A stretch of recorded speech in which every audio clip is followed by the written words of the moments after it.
DRG Media Group and River 92.7 are bringing you all home Oahe Zap games all season long. Tune in on the radio, listen on the app, or watch live on drgnews.com. Now, let's send it to the broadcast booth for some Oahe Zap baseball. Sunny and 85 at Hyde Stadium. Another picture-perfect afternoon for Oahe Zap baseball. And as hot as it is out there, this Oahe Zap offense is even hotter. Hello, everybody. I'm Justin Coward, welcoming you into the broadcast booth alongside my partner for the summer, Dylan Beach, our producer, director extraordinaire, Eli Lewis. And we're so excited to have you with us here for a new series as the Zap are riding high after splitting the series with the third-place Casper Spuds yesterday afternoon. A run rule 13-3 victory has this team feeling pretty good about themselves, and they welcome in the Plainsmen Baseball Club from Nebraska, a team that this Oahe Zap offense and defense really feels like they can get a couple wins off of, and why not? They're playing some of their best baseball of the season as of right now, Dylan. Yeah, and if you can get that win streak going, the second half starts in a couple of days. Start off hot, see if you can make a playoff push. So let's go back to that series a little bit. Did not start out the way that the Zap had hoped. The Spuds came in, played some really good baseball in Game 1. They continued that great play into Game 2, really until that 7th inning hit when the Zap finally snapped out of the funk that they had been dealing with, started to hit the baseball. They put together a little rally in Game 2 of that 4-game set. Couldn't close it out. It was an issue we saw all series long of Zap getting runners in scoring position, not able to bring them across. But you and I talked a lot, Dylan. It felt like they found something in that latter half of Game 2 that really carried them and propelled them through Games 3 and 4. Yeah, and they gave up that home run in that game that kind of killed the momentum that they had in that one. And then Games 3, they really bounced back, and it feels like they're kind of trending upwards for the first time in a while now. And even in Game 3, it didn't feel like they had really found their rhythm quite yet. They got behind late in that ball game, but then a 5-run frame gets them the win 10-6, and we felt like, okay, maybe this is the rhythm and kind of the momentum that the Zap have been looking for, and then it just all came loose in game number 4. 13-3 victory. We saw a grand slam from Vince Polizzi in inning number 2. They got the bases loaded in the first, couldn't bring them across, and we felt like we were banging our heads against the drywall, but then Vince Polizzi clears the bases with the grand slam. But I don't want to go past what happened at the top of the first inning. Aiden Johnson, 3 up, 3 down on 7 pitches. Yeah, and we saw some really dominant performances out of this team against Fremont in that home opener, but I think yesterday was the most complete performance this team has put together to this date. Only a 5-hit day for the opposing team. You had something like 15 hits yourself yesterday. It was just a complete all-around dominant victory for the Zap. And when you go back to that Fremont series, Fremont is a team still trying to gather themselves together, get their feet under them. That is not the case with the Casper Spuds. A third-place Casper Spuds team, and the Zap made themselves feel like they're one of the top teams in this league. Yeah, it's got to be a confidence booster when you run rule your #1 rival in the league, a team that won the league last year and returned so many players from that team. And this is really a Zap team who's moving with a lot more momentum than we've seen throughout this season. One of the issues that we have seen with this squad throughout this season has been their relief pitching. It doesn't just happen this year. It goes all the way back to last season. We see the Zap strike first a lot. We see them throw the first punch, but they're unable to get games closed until these past 2 games. Only a 3-pitcher performance, something that we were not used to seeing yesterday. We saw a great outing from Aiden Johnson, who went much deeper than I think a lot of people, even himself, may have expected. Great work out of Quinn Ludvigsen, and just an all-around great team effort. Yeah, and it was from the most unexpected faces that you get those long innings out of. Quinn Ludvigsen plays first base almost every day. Aiden Johnson plays the field almost every single day, and they went 7 with just allowing 3 runs. And then Braxton Clemens coming in and shutting it down in the 8th. It was a really shocking pitching performance, but a well-received one by this fan base. Yeah, we're not being disparaging towards Aiden Johnson. After he started playing some third base and second base, he said, I don't know if I'm going to find my way back out onto the mound, but if he's not careful, that might be the only place he finds himself after his performance yesterday afternoon. But we talk about it a lot, the momentum and the rhythm that you play with as a team. We've had players up here in the broadcast booth throughout these home games, and they've all said the same thing. This is a great team chemistry. It's a fun dugout to be a part of. All of these guys feel like they have each other's back, and that's something that can really carry you deeper into a season, especially when you have long stretches like they're in the midst of right now. 10 games in just 11 11 days. As we look ahead to the schedule, they'll have a little bit of off time after this homestand wraps up, but then it's back right into the grind where they're playing something like 18 games in 21 days, something crazy like that. So you need that good team chemistry. You need guys stepping up in places that they may not have expected themselves to be in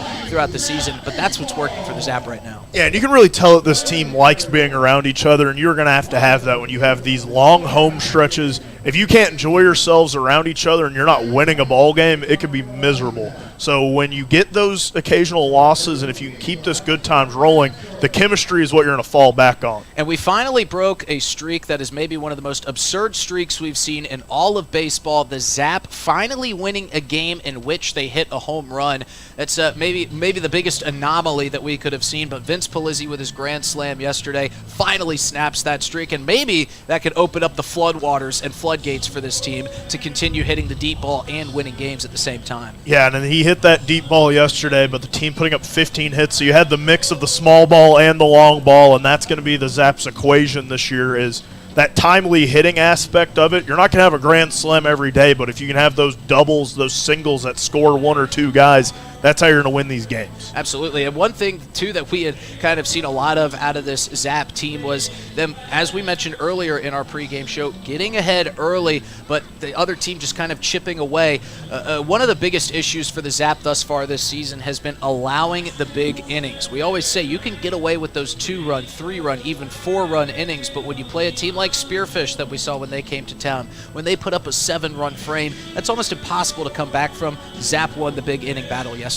Yeah, and you got to win those big inning battles, get to 7 with a lead, because that's where this team has been excelling. And you finally saw another big frame out of the Zap these last couple of games, and that was just a really good sign to see, because this offense had kind of gone dormant a bit, and now a lot of bats are really heating up at the right time. And this is maybe a welcomed reprieve from some of these great ball clubs that we've seen, and that's nothing against the Plainsmen Baseball Club, but you saw Hastings come in here for 1, you saw Spearfish come in here for 4, and we just wrapped up a series of 4 with Casper. So it's been a lot of really, really solid ball clubs. This Plainsmen Baseball Club, kind of a ragtag bunch of guys, but talking with Devin Skelton, one of the assistant coaches down there, this is no team to take lightly. These are still college athletes, college baseball players with a ton of talent, a really inspired will to win, and you cannot take these opponents lightly. Yeah, they're not a team that you can just roll over and not play your best baseball against and expect to get a win. The Zap are still going to have to play their hearts out in this 3-game series. I mean, this is a team that took a few games off the Sodbusters,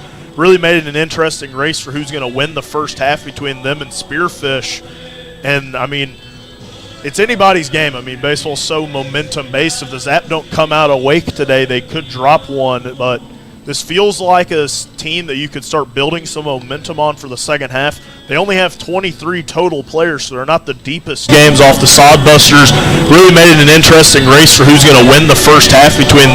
Was the fact that this ball club within Plainsmen is the possibility to start up a streak that with these 2 wins, you found the momentum against a very good team in Casper, but this is a team in Plainsmen that, while they are going to be a tough opponent, it's the type of thing where you could possibly get yourself into your own winning streak going into this latter half of the season. And with these home games and with this stretch coming up here as we close out the month of June, that's something that will really set up the Zap well for a very important month of July. Yeah, and the second half starts after Game 2 of this series, so if you can get some momentum rolling and then win Game 3, you'd start 1-0 for the second half and really start being able to build up your record. The Zap had a brutal start where he had 6 games on the road versus the defending champs and the Hastings Sodbusters. So it wasn't exactly in the cards for them to start this season well in their test period. You have to go on the road for so long. You don't get a lot of time to practice and mesh. So you were kind of down from the beginning. This is a chance where you're going to play a majority of your games at home, a lot of games versus travel teams. And this is a team that believes that they can win this second half. And if you have that confidence, things can happen. Absolutely. And it's a good Plainsmen baseball team that's going to be led by Manny Barraza on the mound tonight. Going for the Zap will be Mr. Josh Porter. You followed Josh quite a bit. You know him pretty well. And we were talking before, this guy might have more pitches than the entire bullpen combined. Yeah, he truly throws the kitchen sink, has about 7 pitches. And a lot of people say if you have that many pitches, you don't have many that you're mastered on, but he's got a good control of a lot of these pitches. It's going to be interesting to see kind of what he goes to for some of his put-aways. And we'll see it all here this afternoon. It is a perfect afternoon for Zap Baseball, and we have got a ton that we are going to get to here on the broadcast today. Of course, we'll be bringing you our first inning Fiber Fact, and we're going to have a very special guest in the studio, head coach of the Pure Governor football team, the leader of the Boys and Girls Club of the capital area,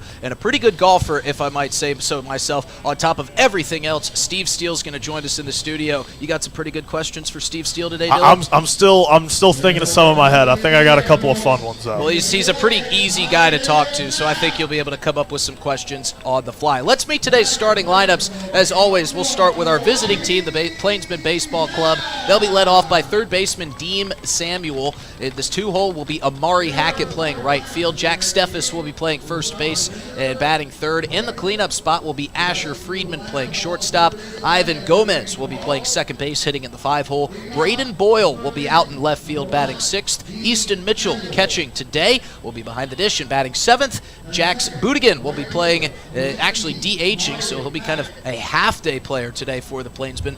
And Brody Boyle will be coming in the nine-hole and batting to back up that lineup. Dylan, why don't you introduce him to the home team, Zap? Gavin Frazier leading things off and playing short like usual. Ty Farwell at third, Vince Palizzi at first, Quinn Ludvigson getting a half day off playing DH and batting fourth, Aiden Johnson back at second and batting fifth, Mason Lang behind the plate and batting sixth, Alex Jackson, a few great defensive plays in that last series, gets the nod in left field and batting seventh. Connor Goldberg in the 8th spot playing right, and Andrew Phillips rounding things out and playing center. It must have been hard for Jamie Habiger to put Mason Lang's name on the lineup today after the day that Noah Cadena had, but it felt like we got a big day out of everybody in that Zap lineup yesterday. Yeah, it was not an easy day to give away the player of the game. It just so happened that one of those guys with a 3-hit day hit a grand slam, which made it a bit easier. But when you have 4 guys hitting 3 or getting 3 hits apiece, that's usually a good sign of how you're playing. That's a good formula for some wins, and the Zap hope to keep up that offense here today. The Zap are rocking their blue and white camo jerseys. Plainsman comes in today wearing the ivy green, I guess you could call it, with the green tops. They've got Plainsman across the chest, Oahe stretched across the chest of the Zap, and they're wearing the baby blue bottoms here this afternoon. I got to talk to Vince Palizzi after his grand slam down in the dugout when we were getting lineups today, and I asked him, I said, what was your last grand slam? He said sophomore year. And I thought he was talking about high school. Turns out he was talking about college. So it seems like this is old hat for Vince Palizzi to get up with the bases loaded and send one out to the Boys and Girls Club. Yeah, talk about nothing new as well. I mean, he's a great power threat, but the jerseys of the Plainsmen, I'm getting Sodbuster flashbacks. Very similar jersey combo to what we saw to them a few weeks ago. Well, hopefully the outcome will be a little bit different. They do bunt a lot just like they do. Well, I was going to say, I think the Zap have been working on that bunt defense that got them so behind the 8 ball the last time they played a team in green. Plainsmen still just trying to find their way, as are most of these teams in this league. The ILB is summer baseball from college kids coming from all over the country, and they don't get a lot of time to mesh, but it does feel like we have seen a slow and steady progression and build-up of this Oahe Zap ball club. Yeah, and this team has really meshed together. It's a lot of likable guys who really get along well with each other, and this team's really hitting their stride at the best part of the season. Well, both teams have been announced and are making their way out onto the diamond. As we're about to step away for our national anthem, we will get it down to Brooks Cartwright on the field, who will be announcing the national anthem here at Hyde Stadium. Basic flag, stand at attention, move all heads forward, place your right hand over your heart. Veterans and non-uniformed military personnel may salute the flag. For tonight's national anthem, let's give a big Oahe Zap welcome to Ronnie Traversy. And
national anthem was sung beautifully by Ronnie Traversi, who doubles as a great concession stand employee here for the Oahe Zap. And, you know, we've heard some really good anthems, but Ronnie always brings it when she's down there on the diamond. Yeah, they're always ready to go, and we've had some very talented anthem singers this year. We've also had some talented standoffs between two teams, but it seems the Oahe Zap have gotten away with that. I wonder if Jamie Habiger said, boys, it's time to worry about baseball and stop worrying about getting clicks on TikTok. Yeah, and the Plainsmen looked like they had a guy out there ready for one, and then everyone in the Zap dugout just went back in. Well, you know what? We'll let them win the standoff. We'll see if the Zap can win the ball game here. Our home plate umpire today is Mr. Dylan Turner. Out in the field will be a familiar face of Mr. Corey Baker. And a very special first pitch being thrown today is coming up here in a couple of months is going to be the 437 project. If you haven't heard, it's Laura Ringling throwing out our first pitch, who just did a gorgeous job. And this September, the team of the 437-mile project will run across the state in just 4 days. They do this as an annual event, and they're connecting communities to raise awareness and funds for suicide prevention and mental health resources, with a focus on resources that support South Dakota's rural communities. It is an awesome project that they put together, and I think, you know, it's amazing work that they do, but nothing is more amazing than running 437 miles across the state as a small team of just a couple runners. Yeah, it's an amazing cause, an amazing effort from those runners, and if you want any more information about the project, you can talk to Laura if you're at the ballpark, or visit the 437project.org. On the mound is Josh Porter getting set. Tall, skinny right-hander who can bring some heat. As Dylan mentioned, he's got not one, not two, but 7 different pitches that he can pull out of the arsenal today. And I think what's interesting most is, you know, he has all those pitches. We might not see all those pitches today. He might find something that works and maybe shy away to 2 or 3 of those, but maybe stick with the fastball or stick with the breaking ball like we saw Aiden Johnson with yesterday. Yeah, he's got a lot of pitches, and Josh is a very friendly guy. And one thing I'll say about him, he is not afraid to invent a new jersey combo. I feel like he picks a unique one every time. We saw him bring out the banana pants for the Navy jersey out in Casper a few weeks ago. He got a new combo today with the powder blue and the camo jersey. Well, you know, it's kind of like those early 2000 Oregon teams that always had about 1 million different combinations that they could put together. Josh Porter is set. Dean Samuel has climbed in, and now for the ball game as he misses low for ball 1, and we are off and underway. Samuel playing third base and leading off today. Not the biggest guy, but a speedy guy, and when he gets on, better look out. We've dealt with a lot of speed as this one's fisted foul down the right field line. It makes its way out of the ballpark. Zap dealt with their fair share of speed at Matt Marsick and Elijah Reeves of the Casper Spuds, maybe 2 of the faster guys in this whole league. We saw plenty of. Count evened up at 1-1 after that foul. Porter coming set, working out of the windup here. This one's chopped down the third base line, going to turn foul as Ty Farwell chases that one over the line. Samuel, the beer batter, already back against the wall here today. I wonder if these guys know they're the beer batter, or if they come out and hear the PA announcer chanting beer. I wonder, wow, this is a party here at Hyde Stadium. Here's the 1-2. That one in the dirt off the plate for ball 2. I feel like you got to get a decent idea when Brooks Cartwright's chanting beer at you and the entire crowd cheers really loud when you strike out. Well, Brooks Cartwright's a guy that's just chanting beer all the time, it seems like. Here's the 2-2 pitch. That one misses high, and the count runs full. And something that Zap have to avoid, and kind of got them in some awkward situations in those 2 losses against Casper, was walking the leadoff hitter as the 3-2 pitch is driven up the middle, and that's going to get down for a base hit. So a good piece of hitting by Dean Samuel works the count full and drives it into shallow center field. And he will deliver the game's first hit, and there goes the perfect game, Dylan. Yeah, I hate it when that happens, man. And I mean, not a leadoff walk, but still a leadoff runner that you're going to have to worry about. Zap they've worked well when you get that first out, you keep those base runners off, and you get those first strikes. And now Porter going to have to work against it here. So Porter will face off with Amari Hackett, and we'll see how active Dean Samuel wants to get on first base. And a throw over is blocked by Vince Palizzi, as he does a good job just to keep that one on the dirt. If that had got behind him, that would have certainly been a stolen bag there.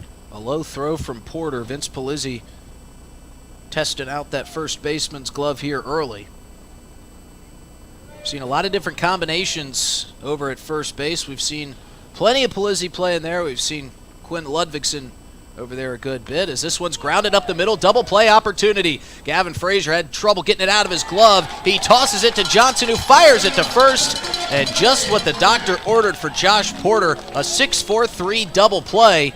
And quickly 2 outs. And a great job by Aiden Johnson. Again, a guy who is marked as a pitcher, got thrown into that second base position a couple games ago, and a seamless transition for him. And that's how you erase the early hit. Get you set up to get out of this inning with a low pitch count. So great start for Porter after giving up a leadoff base hit. Gets the routine ground ball for the double play. He falls behind early here to Jake Steffes with the ball in the dirt. The 1-0 pitch in there for strike one. A good fastball from Porter. Porter's got some good velo, and his off-speed stuff really complements it. If you can get this shutdown and let your bats go to work, maybe get you some run support to work with. That one in on the hands, and it looks like that one might have caught Steffes on the wrist. He's going to toss his bat away, but now he's going to walk back over and pick it up. I think Dylan Turner said that one caught a little lumber and will be recorded as strike number 2. It's a bit unfortunate there for Jake Steffes. Gets all the pain for a foul ball. And he falls behind in the count. Here's the 1-2 from Porter, that way up and in for ball 2. It's always got to be tough. You think you get hit, you start making your way down to first base, and then the home plate umpire says, come on back, buddy. And you chuck the bat back to the dugout. The 2-2 in there for strike 3. Great start for Josh Porter. He gives up a leadoff hit, but they get the double play, and then he strikes out Jake Steffes. So I guess in some sense that is a 1-2-3 inning for Josh Porter. We're going to keep it right here for your first inning fiber fact, as always brought to you by Venture Communications. The boys in the booth absolutely love hearing a new first inning fiber fact, and I'm sure you do too. Did you know that fiber optic cables are incredibly thin? You probably did know that, but you probably didn't know how thin. Some of them being as thin as a human hair. So don't be fooled by their size. They can handle vast amounts of data. They can handle just about anything. As we've got another happy birthday going for Brooks Cartwright. This one for Bryce Van de Wastein today. And the boys down in the dugout absolutely loving getting Bryce Van de Wastein cherry red, as he does not love to be in the spotlight, but is a guy that loves to compete. And he's a great asset on this team, so happy birthday to Bryce Van de Wastein, and a big thanks to Venture Communications for delivering our first inning fiber fact. We'll get our first look here at Manny Barraza, who's a right-handed hurler here for the Plainsmen Baseball Club. Not a ton of speed out of that fastball. This should be something good for the Oahe Zap, who feel like they can hit the fastball well. They feel like they can hit just about anything well right now after the last couple games we've seen. Yeah, and that's another aspect of this team only having 23 players. If you can get to some of these pitchers early and make them use some of them, they might have to turn to some position guys on the mound. Zap have scored 23 combined runs in their last 2 games. They won 10-6 against Casper in that come-from-behind win when they hung a 5 spot in the bottom of the 8th inning. And then, of course, yesterday they really let the Spuds have it from the start. They scored 1 run in the bottom of the first inning, but they left the bases loaded. They loaded them again in the bottom of the second, but Vince Polizzi made sure that they took care of that. He hit his first grand slam of the season, his first one since his sophomore year of college. And another guy who's getting the bat going, Gavin Frazier, back in that leadoff spot here today. We saw him sit in that second hole for all of 1 game before he made it back to the top of the lineup. I mean, that 1 game was all it took. He got some nice results at the plate and right back at his spot at the 1 hole. First pitch for Barraza is off the back of Gavin Frazier. So that didn't take long to see our first hit batsman of the game. You know, we should stop wondering if we're going to see a hit batsman in these ball games and just start figuring out when it's going to happen. Just guess when it's going to happen. I mean, Nick Golden was in the lineup. I didn't know when it was going to happen today. Gavin Frazier probably didn't even want to swing the bat there. I mean, I guess he'll take his trip to first. He will take his free pass, and we'll see if he tries to take second. One of the speediest and most aggressive runners on this ball club. And he's got a big lead here.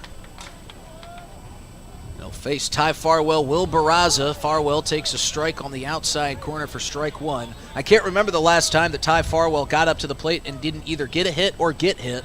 He has been absolutely on fire lately. Yeah, he had a big game yesterday, too. Definitely one of those guys in the game MVP category. There goes Gavin Frazier. Barraza didn't even deliver. He tries to throw to second as he stepped off the rubber, but Gavin was already sliding in safely. Asher Friedman was there to cover, but the throw from Barraza sailed high on his shortstop. And just like we expected, Gavin Frazier off and running early, and the Zap, with nobody out, have a runner in scoring position here in the bottom of the first. It's already his 9th stolen base on the year. Hasn't been caught yet. And for some context, the leader on the team last season only had 12 stolen bases. So he is nipping on the heels of the leader of 2024 in stolen bases is Gavin Frazier. And we'll see if he can even stay put at second as Farwell grounds this one to the second baseman, Ivan Gomez. Gomez bobbles, picks it up and fires, and gets the long-legged Farwell out by his step, but that's a productive out. It moves Gavin Frazier 90 feet away from scoring the game's first run, and Vince Polizzi coming up to the plate. And that was a good recovery there. A lot of times you see a guy panic, maybe make a bad throw after you bobble it, but Gomez staying calm, cool, and collected, firing over to first. So Vince Polizzi coming off of a day where he had a grand slam and an RBI double. And he'll start with a swing and a miss, a good off-speed pitch there from Manny Barraza. Gets Polizzi behind 0-1.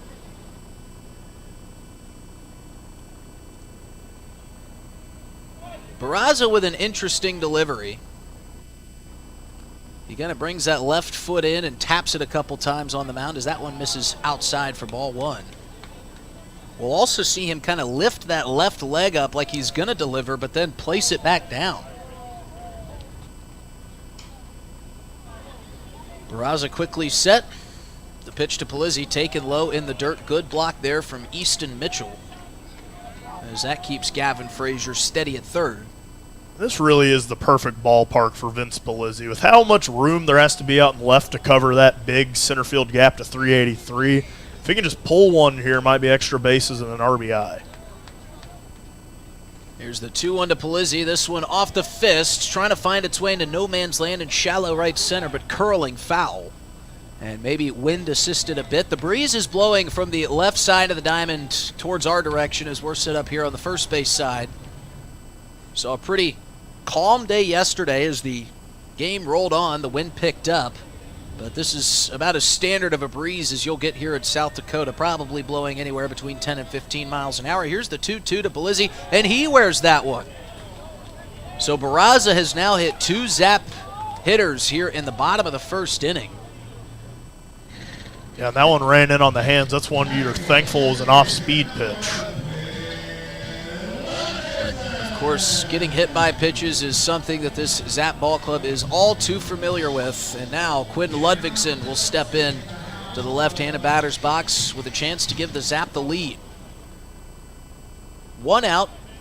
Runners on first and third here. No score in the bottom of the first.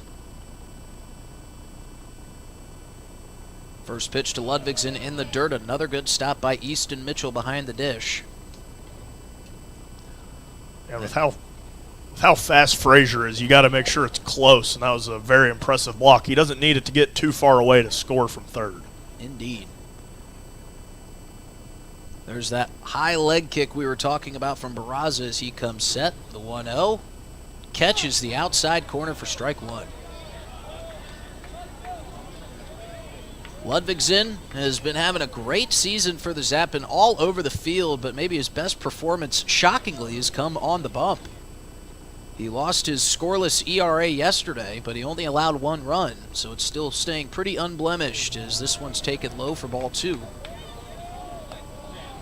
And you know, it's funny, we often talk about the Pure Wildcats and the bingo cards that they're selling here at the ballpark. And Carla Miles, kind of the head of the Pure Wildcats, told me, she said, we tried to make it tough. We put a .75 ERA on there, thinking that nobody would get it. Here's the pitch to Ludvigsen. He fouls that back into the netting behind home plate. I said, well, you might have overthought that. Quinn Ludvigsen had a 0.00 ERA. He gave up 1 run, and he's worked so many innings that it probably averages around .75 as his ERA, but I imagine it's probably lower. Sitting around that 1-2 mark right now. 7 innings of work so far for Ludvigsen. Forget he hasn't pitched a whole bunch of innings. This one's chopped foul down the first base line. Yeah. He's going to have to get that inning count up and go back to his scoreless ball to get back sub-1. I went up to him after the game, man. I was really feeling for him because he had that 2-strike count on the hit where he gave up the first run of his season. And it was a fielder's choice on that hit, too. Softly grounded towards his middle infield. 2-2 pitch coming here to Quinn Ludvigsen. And that one in the dirt. Off goes Vince Polizzi as he shuffles his way to second. That one gets in the dirt, and it catches Easton Mitchell in a very unfortunate spot. And we'll just leave it at that. I think the listeners on the radio and back at home can deduce where that might have hit him.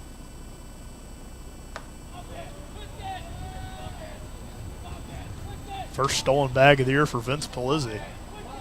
And now he's got a huge lead at second. Payoff pitch is ripped down the first base line, but foul. My, oh my, Quinn Ludvigsen was almost off to the races. That would have surely scored both, even with maybe not the fleetest of feet in Vince Polizzi at second base. That was guided perfectly down the line. Just a couple feet foul. It would have gotten into the right field corner. Yeah, that one barely just missing.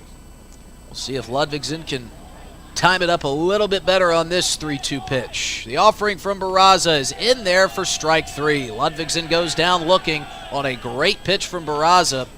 Ludvigsen was headed to first base. He's kind of swinging that bat. I think he should be more upset with himself than the call from the home plate umpire than anything else. That was a perfect pitch from Barraza. And I think that was the one he kind of understood on. He thought he was going to miss off the plate a bit. It came back in on him and maybe just a bit frustrated not taking that pitch to swing for. So that'll bring up Aiden Johnson to the plate. And he swings and misses at the first offering from Barraza. Aiden had an outstanding outing yesterday. It only took him 7 pitches to get through the first 3 hitters of that deadly Casper Spud lineup. But he has just been shining everywhere he's been plugged and played. The 0-1 catches the outside corner quickly, 0-2. Yeah, with 2 away, you'd hate to strand these 2 runners on the pond. Absolutely, and another thing that's been an issue for the Zap all season long. We saw them kind of snap out of that yesterday. We'll see if that can carry over to today. Here's the 0-2 pitch. Swung on and missed for strike 3 by Aiden Johnson. So the Zap, they get some runners on early. They can't do anything with it. We're going to stay right here as we have got a very special guest joining us in the booth. As we mentioned, it is a man who wears many, many hats. It is our good friend, head coach of the Pierre Governor football team, the head of the Boys and Girls Club in the capital area. It is head coach Steve Steele. Steve, you want to get comfortable? You're going to join us here for a couple innings, right? Yeah, absolutely. Yeah, Awesome. I just you sit all day. I'm okay standing for a bit here. He's perfectly fine standing. Coach, see thanks. better. Yeah, absolutely. You're right. We got the best seats here, kind of up against the window. As it sounds like we've got another. How many birthdays are here today? I don't know. Coach, it's not your birthday, too. It is not my birthday. All right, good. Well, Coach, thanks so much for joining us. We had to steal you for a couple innings because we couldn't get all of the great stuff you're doing just jam-packed into one.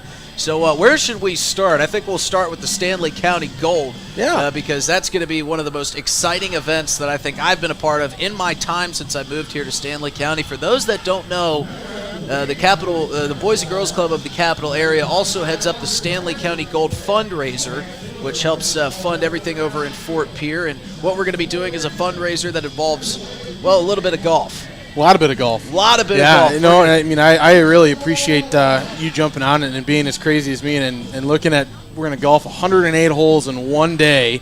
And it's going to be exactly like it sounds. It's going to be a lot of golf, but it's for a great cause. And, you know, this has been our first year kind of managing that program as well. And just such an important piece of the community over there in Fort Pierre. And, you know, what a better way for us to get over there and support them by golfing for, I guess we'll find out how long that takes. Yeah, we were trying to do the math on it. For those that are not math majors, including myself, I pulled out the calculator. We're going to play 6 rounds of golf over at one of the more fun golf courses in town and one of our great sponsors at Dunes Golf. As We see Josh Porter back on the mound. He'll be facing Asher Friedman after going 1-2-3 in the top of the first as he fires strike one.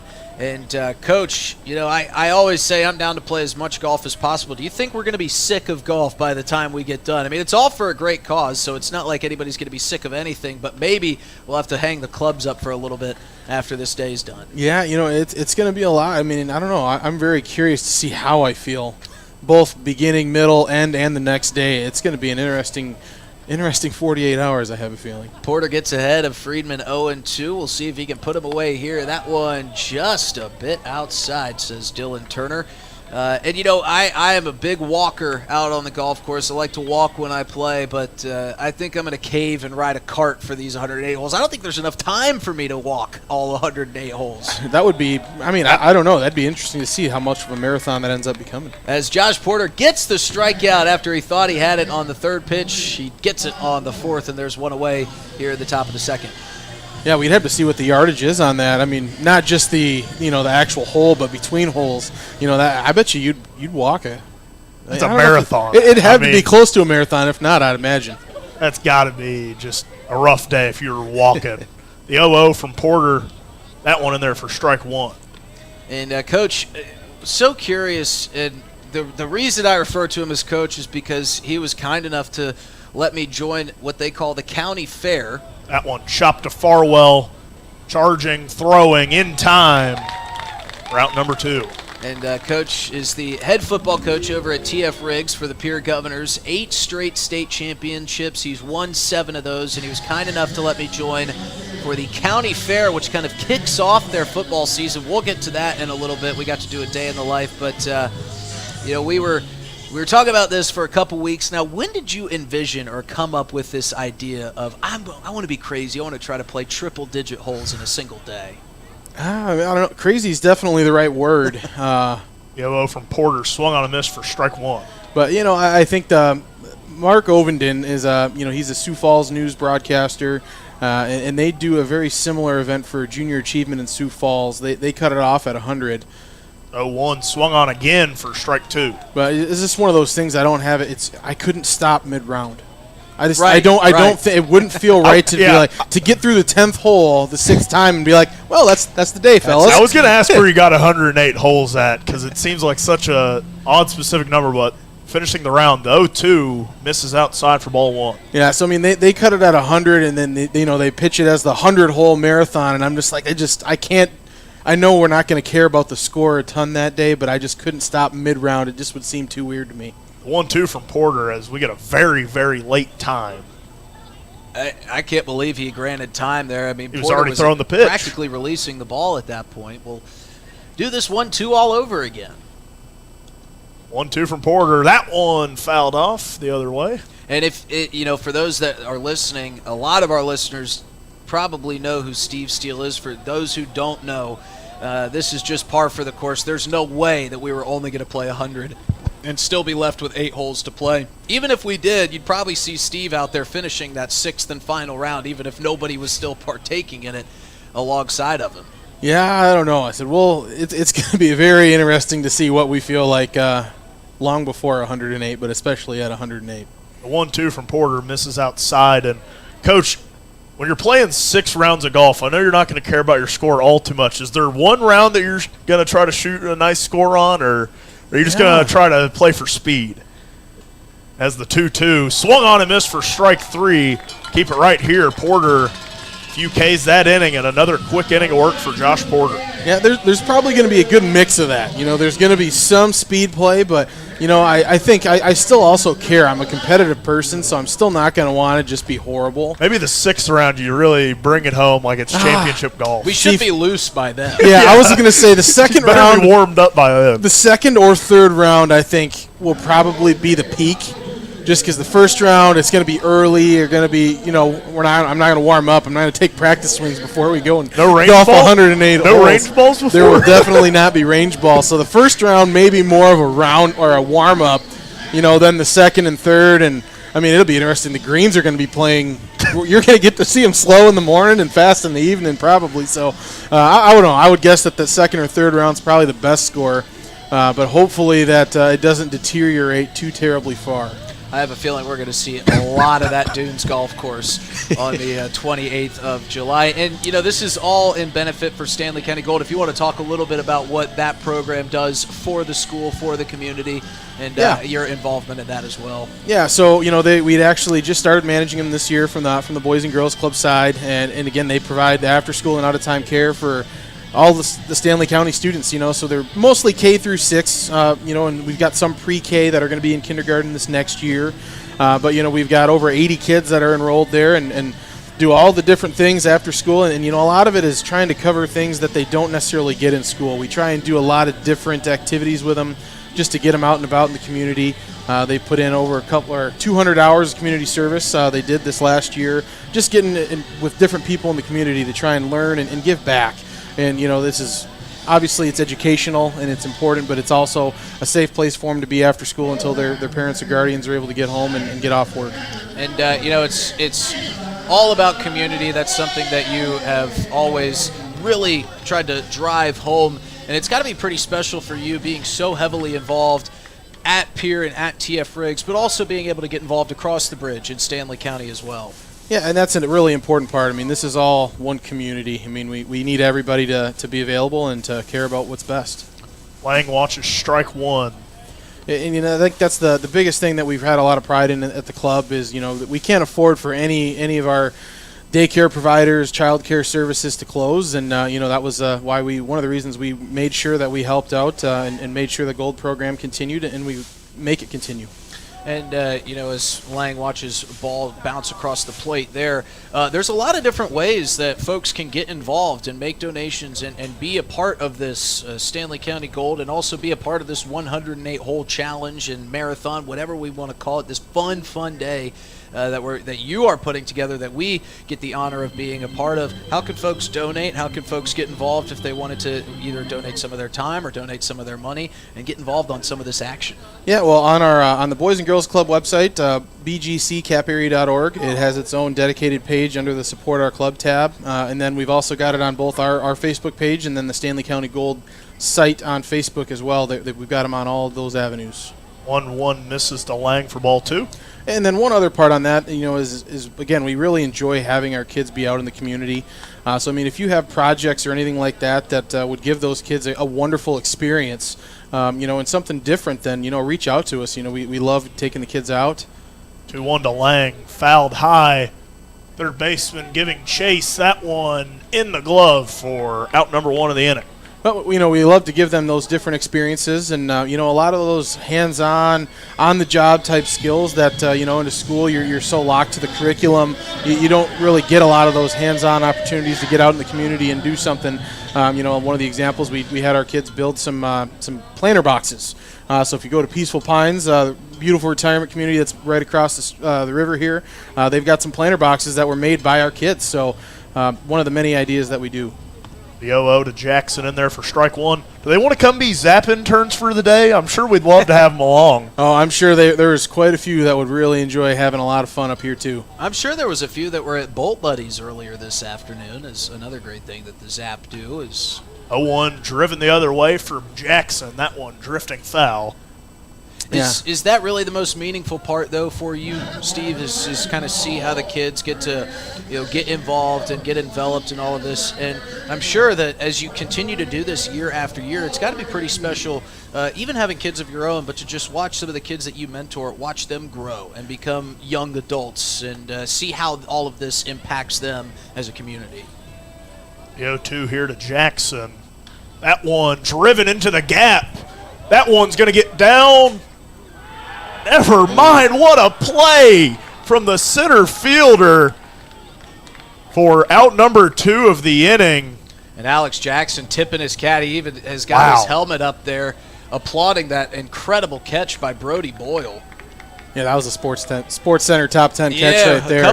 Wasn't ignoring your question, but dang, that was a really good play. I think we were all we talk about being enveloped. I think we all got enveloped into that. And, I think Dylan and I were fooled on that. It looks like it was going to make the gap, but unfortunately it looks like Boyle is coming out of this game. He did make the incredible catch, but he's favoring that left arm. He might have rolled it up a little bit, and that's always a dangerous play as we see the Avera medical team making their way over to check on Brody Boyle, so we can only hope for the best for him. But tip your cap. We know Alex Jackson did. What a play there by Boyle in center field. But sorry, Coach, we had a web gem taking place out in center field, so we'll let you continue your point. Yeah, well, I think the coolest part of working with kids in general is just seeing the growth and progression of them, and obviously they grow in so many different ways, and having kids of your own, it's amazing to think I'll have a second grader and a first grader already next year when it seems like it wasn't too long ago. Yeah, it doesn't really seem that long, and but it's really cool just to see the kids find the things that they love. And I think that's the most important thing that we're trying to do from the Boys and Girls Club side with all our sites, especially at Stanley County Gold 2, is just to find those experiences that they don't necessarily get somewhere else, because you never know what the thing is that they're going to fall in love with. And if we can be the one that is able to help them, introduce them to a skill or a career or something that they are really passionate about, that's what's really cool, because a lot of times you just don't know what you don't know. Brody Boyle exits the game for the Plainsmen. Thoughts with him right now as Goldberg skies that one a mile high. Settling under it for the third out of the inning and making the play is Steffes. And we will be heading to the top of the third. And, Coach, this is a great opportunity for you as well. I don't know how many Zap games you've been able to get out to here this season. It's been it's probably tough because of how busy you are, but I'm sure you see plenty of them from the Boys and Girls Club of the Capital area, which we see out here at left center field. Another great organization that you're an integral part of.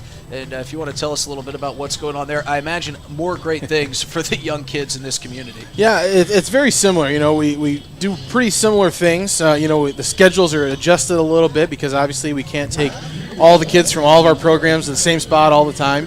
But they do a lot of the same stuff, and it's the same core philosophy. We want to make sure that the kids are getting exposed to things that they may fall in love with and they may find their passion. And we're doing the same thing here.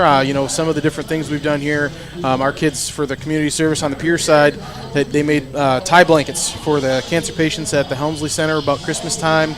They've learned to sew and made some pillowcases for Sleep in Heavenly Peace, which is another phenomenal nonprofit organization in the community, making sure that all the kids have beds in this community. So, again, the kids are really understanding the feeling of giving back, and how good that feels, but at the same time learning some valuable skills and hopefully finding some stuff that they enjoy doing, that's not just curriculum-based from the school. Coach, it truly does seem like a great cause, and I got to ask, do you guys have a backup supply of windows or anything? We've had some close calls and some home runs already this year. Yeah, now I'll say that the room all the way to the right of the sign there, that's our STEM room, and it is a wonderful place to watch a baseball game. Some of the days, if there's, especially now, the kids are gone for the day. If you're working late, it's a really beautiful spot to go up there and sit and watch. You're right behind the pitcher. It's like the exact broadcast view just zoomed out of an MLB game. This one is called a strike on the outside corner as Josh Porter quickly back to work. We've been flying through these innings here as we make our way quickly into the top of the third. And it's nothing against the Boys and Girls Club, but a couple Zap players, as this one's lined foul, have been beating up the roof over there as a couple home runs have headed directly there. But it's right in the center of the community, and that has got to be a highlight of your day, as is a lot of the different things that you get to do. As this one's grounded sharply to the second base side and past a diving Aiden Johnson in for a base hit. But is that one of the more fulfilling things that you get to be a part of? I often see you, and you're always wearing the Boys and Girls Club of Capital area pullover or shirt or something. It seems like you carry a lot of pride for that organization. Yeah, we really do. We do this for the kids. We do this for the community. We ultimately want, the kids are going to be the future of this community and of many others, and we want to make sure that that's as bright a future as we can.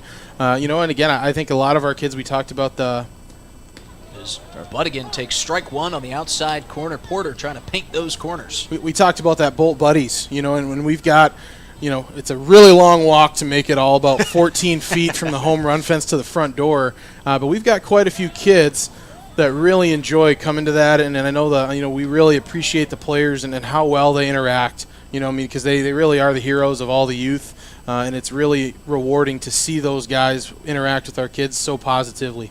Here's the pitch to Buddigan. That one lined back our direction, foul. as he falls behind 0-2. One of them must have had a long day at Bolt Bays, or someone laying on top of one of the playground equipment out there just relaxing a little bit. Probably trying to sneak a good view there. I mean, that's a great even view. Closer right behind the center fielder. Porter ahead 0-2 to Budigan as he just reaches out. Excuse me, foul tip. Staying alive. And what's the schedule? We've got a lot of families that often make their way out to Hyde Stadium, but when they can't, they love to tune in and watch the broadcast on the Oahe Zap YouTube on drgnews.com. As the 0-2 runs way up in it, a little chin music for Budigan as Mason Lang tells Porter to calm down a little bit. What's the schedule looking like? It's a very busy summer, I imagine, for Boys and Girls Club, but I'm sure plenty to do. Yeah, right now it's actually the midst of music week. As Porter drops in a breaking ball, just barely missing that outside corner. So, all of our weeks we kind of have themes that go along with each one. And there's still activities that aren't music for this week, but that's kind of our choice time and things like that. We're trying to make sure that we give them the different experiences. Music's the experience that we're given here at the Boys and Girls Club this week. And I said that's kind of where goal is a little different because we can't always line up the same people to do that many things the same week, but we try and make sure that they both get the same experience. Going back to Stanley County Gold here as Porter gets set for the 2-2. Another check over on Easton Mitchell on that first base bag. He's back sliding in safely again.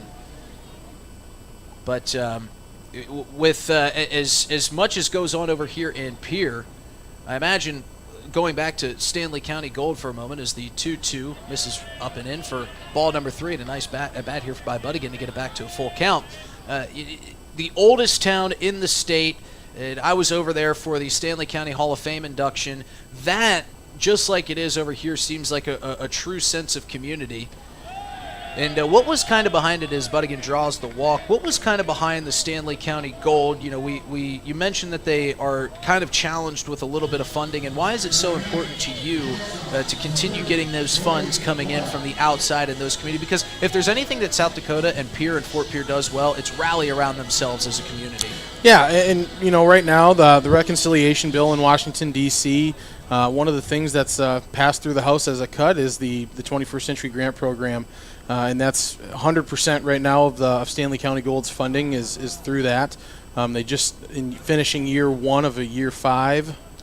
As we get a bunt and foul back our direction, and that's going to make one happy fan. Yeah, so just finishing year 1 of a 5-year grant cycle. So right now they theoretically should be funded through 2029 or June of 2029. But depending on what happens in Washington, that may be running out sooner than anticipated. So one of those things where, obviously it's not officially through Washington by any means, but we're just trying to be proactive and make sure that Gold's always got a future here.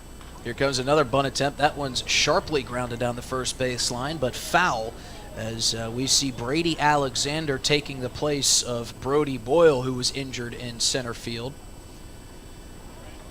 So that count is 0-2. I can't imagine we'll see another bunt. Boyle Alexander just trying to move those runners around on first and second to get him to second and third. We'll see what Josh Porter delivers here on the 0-2 count. Porter with a long look in. Now comes set. And the pitch is bounced. A beautiful stop back behind the dish by Mason Lang. And, Coach, one of the many things that you continue to do, we've got a big event coming up across the bridge in Fort Pierre, not for Stanley County Gold. This is going to be taking place at Drifters, and one of the more fun evenings that you put together each year. Yeah, so the Be Great Sailgate is going to be 2 days after. Hopefully we're recovered from golfing for a day, it'll feel like. Here's the 1-2. That gets by Lang. No chance to stop that one as Porter missed it way outside. Runners advanced to second and third, so what Alexander was trying to do with the bunt ended up working in his favor. Yeah, but our Be Great Sailgate, this is our second time doing it, and it's kind of our flagship fundraiser for our whole organization. It's almost like an escape room type feel, and I know you were a part of it last year, so you can obviously jump in on it, but we kind of create a puzzle, and everybody's got to go around and see the different sponsored exhibits would be probably a proper way of saying it. Yeah, I think exhibits is a great way to put it. Here's the Pitch to Alexander is swung on and missed. So a nice job by Josh Porter getting ahead, falling behind, and then getting back ahead with another fastball to get the strikeout. So, yeah, all the different sponsors, some of them will have a table. Some of them will have just a table on the sidewalk surrounding the marina. Some will be on a boat, and they'll have a clue embedded in their exhibit that everyone's got to try and get, and then they'll work together with their table to try and solve the overall puzzle of the night and win a prize. But it's a really good company outing, company event for a table of 8. Get some employees to work together in a little bit different light. Dean Samuel back to the top of the lineup, takes a fastball in there for strike one. You said that working with the Boys and Girls Club, doing this with Stanley County Gold is probably your most fulfilling, but the Be Great Sailgate, maybe the most fun thing that you get to put together. Yeah, growing up a Survivor, an Amazing Race fan, and, my family still watches all those now. It's a really fun deal to create that. As this one's fouled back into the netting quickly, 0-2 to Samuel. So, kind of coming through all the puzzle, making the puzzle and being able to build all the different things. And it's really the most challenging part was trying to make it solvable, but not too easily solvable so that you can fill about the hour to hour and a half for that activity. And, we hit it right on. Last year was 75 minutes.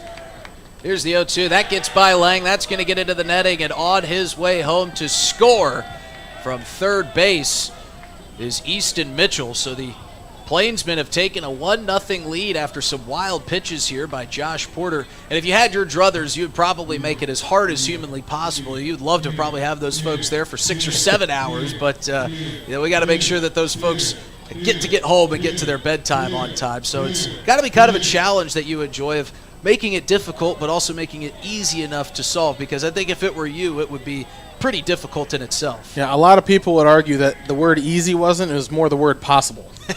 As this one's grounded to Ty Farwell at third, the run will score. Firing across the diamond is Farwell, and Plainsman has taken an early 2-0 lead here on some small ball manufactured on the infield.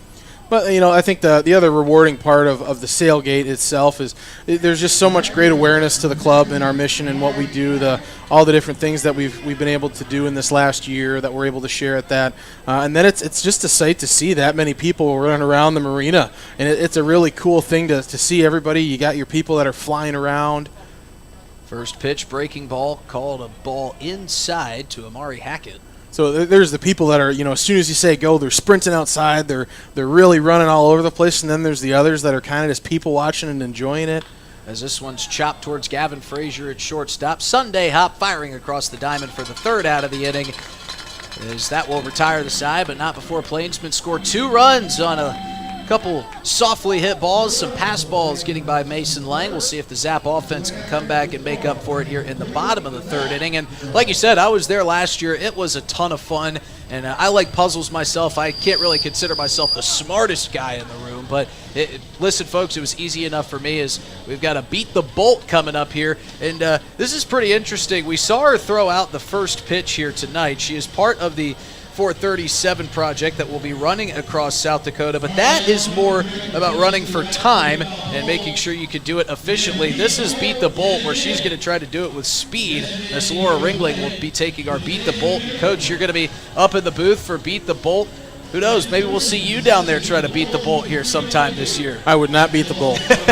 I don't know. The Bolt wasn't the fastest yesterday. You might have a shot on him. We saw Wyatt Gladew's father beat the Bolt. He did it with kind of a puzzle in your own. You got to figure out when to coast and then when to try to pick up the speed. So we'll see Laura Ringling, and we'll commentate this for our radio listeners as Miss Ringling is off, and here comes the Bolt up behind. About 20 yards separating, cutting down to 15. I think the Bolt might have her. Remember, folks, Laura Ringling is running for distance here with the 437 project, not for speed, and all she can see is highlighter yellow in front of her.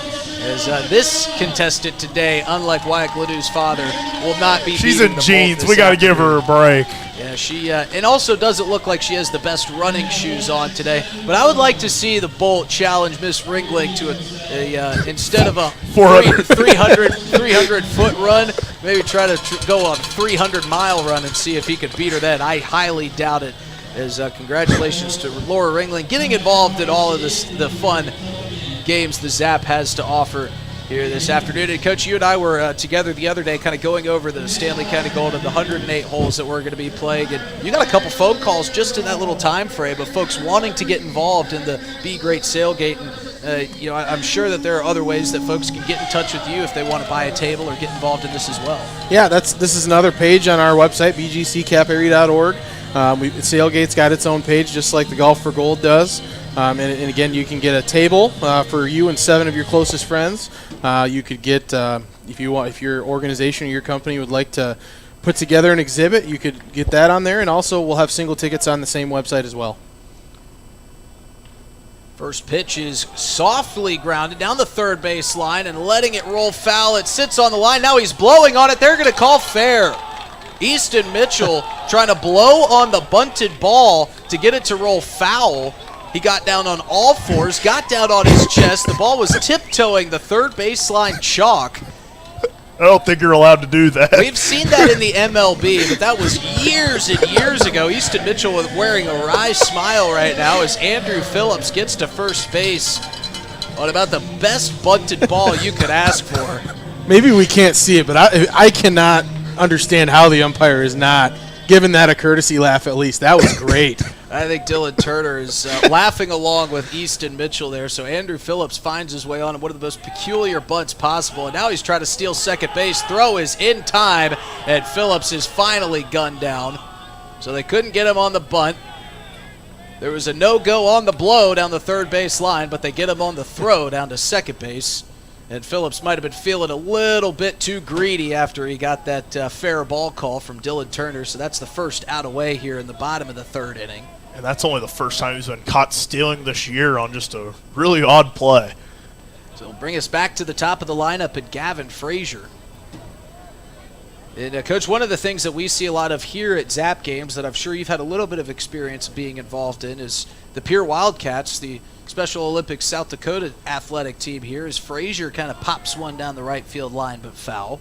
And we often see the Wildcats, but much like you're doing in the community, the Wildcats are doing great things for all of our special need athletes here in South Dakota as well. Yeah, I mean, that's one of the wonderful things about this community and this whole area. I mean, and really, and honestly, a lot of South Dakota is just how much everybody has each other's back. You know, there's so many different great causes out there, and, a lot of people don't worry about which one.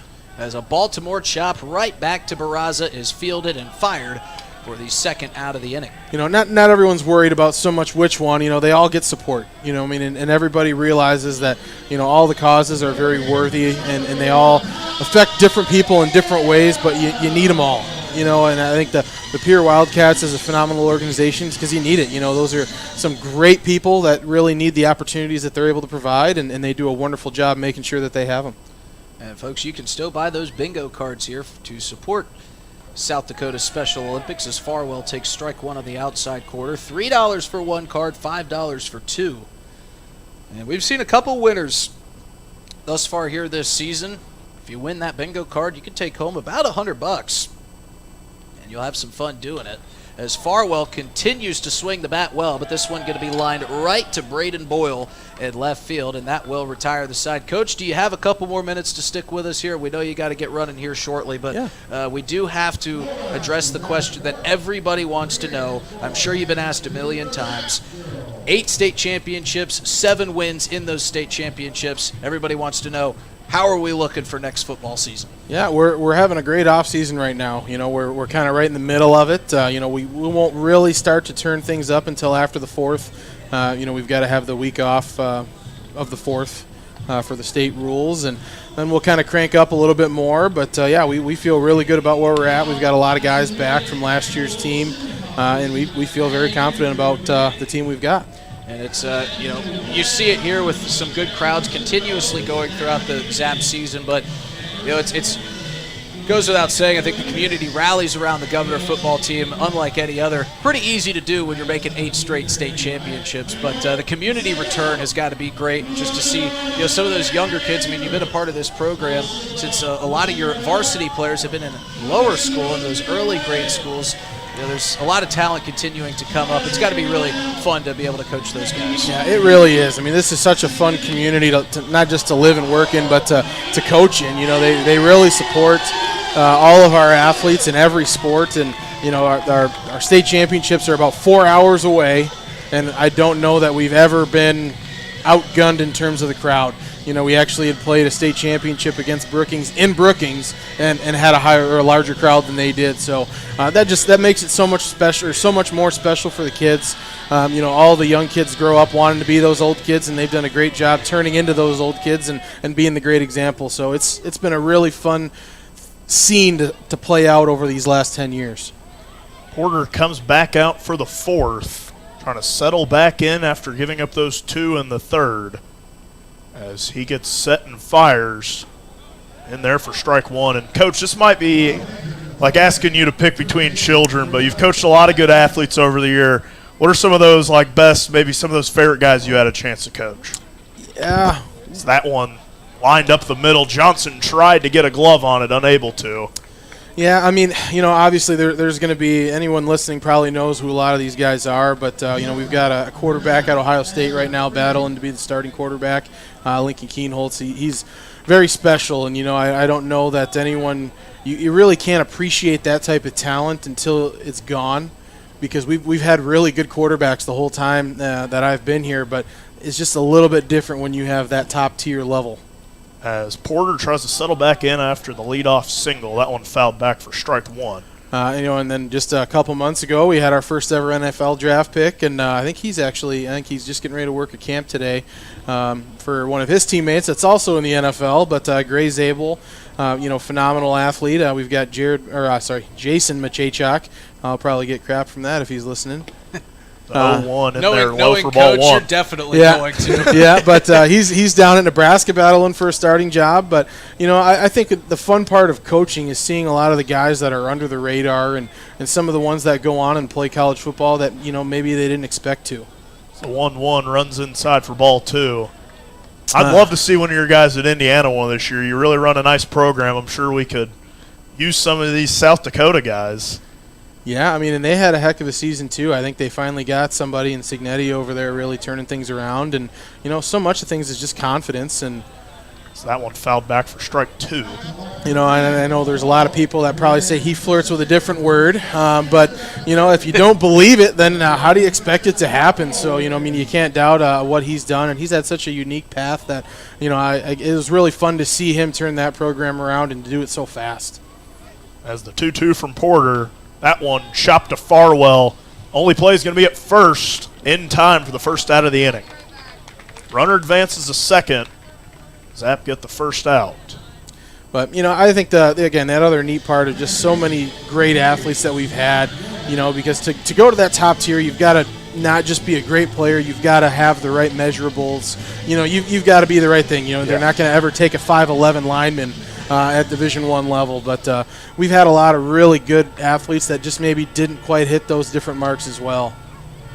As Porter tries to settle in with one away. It's been a long time coming when we finally get our train back. As that one misses for ball 1, and always our favorite part of the broadcast, the train rolling through town. That conductor is a big Zap fan. He always lets us hear the horn. As Porter settles in for the 1-0. Runner on second, one away. Dancing around a little bit.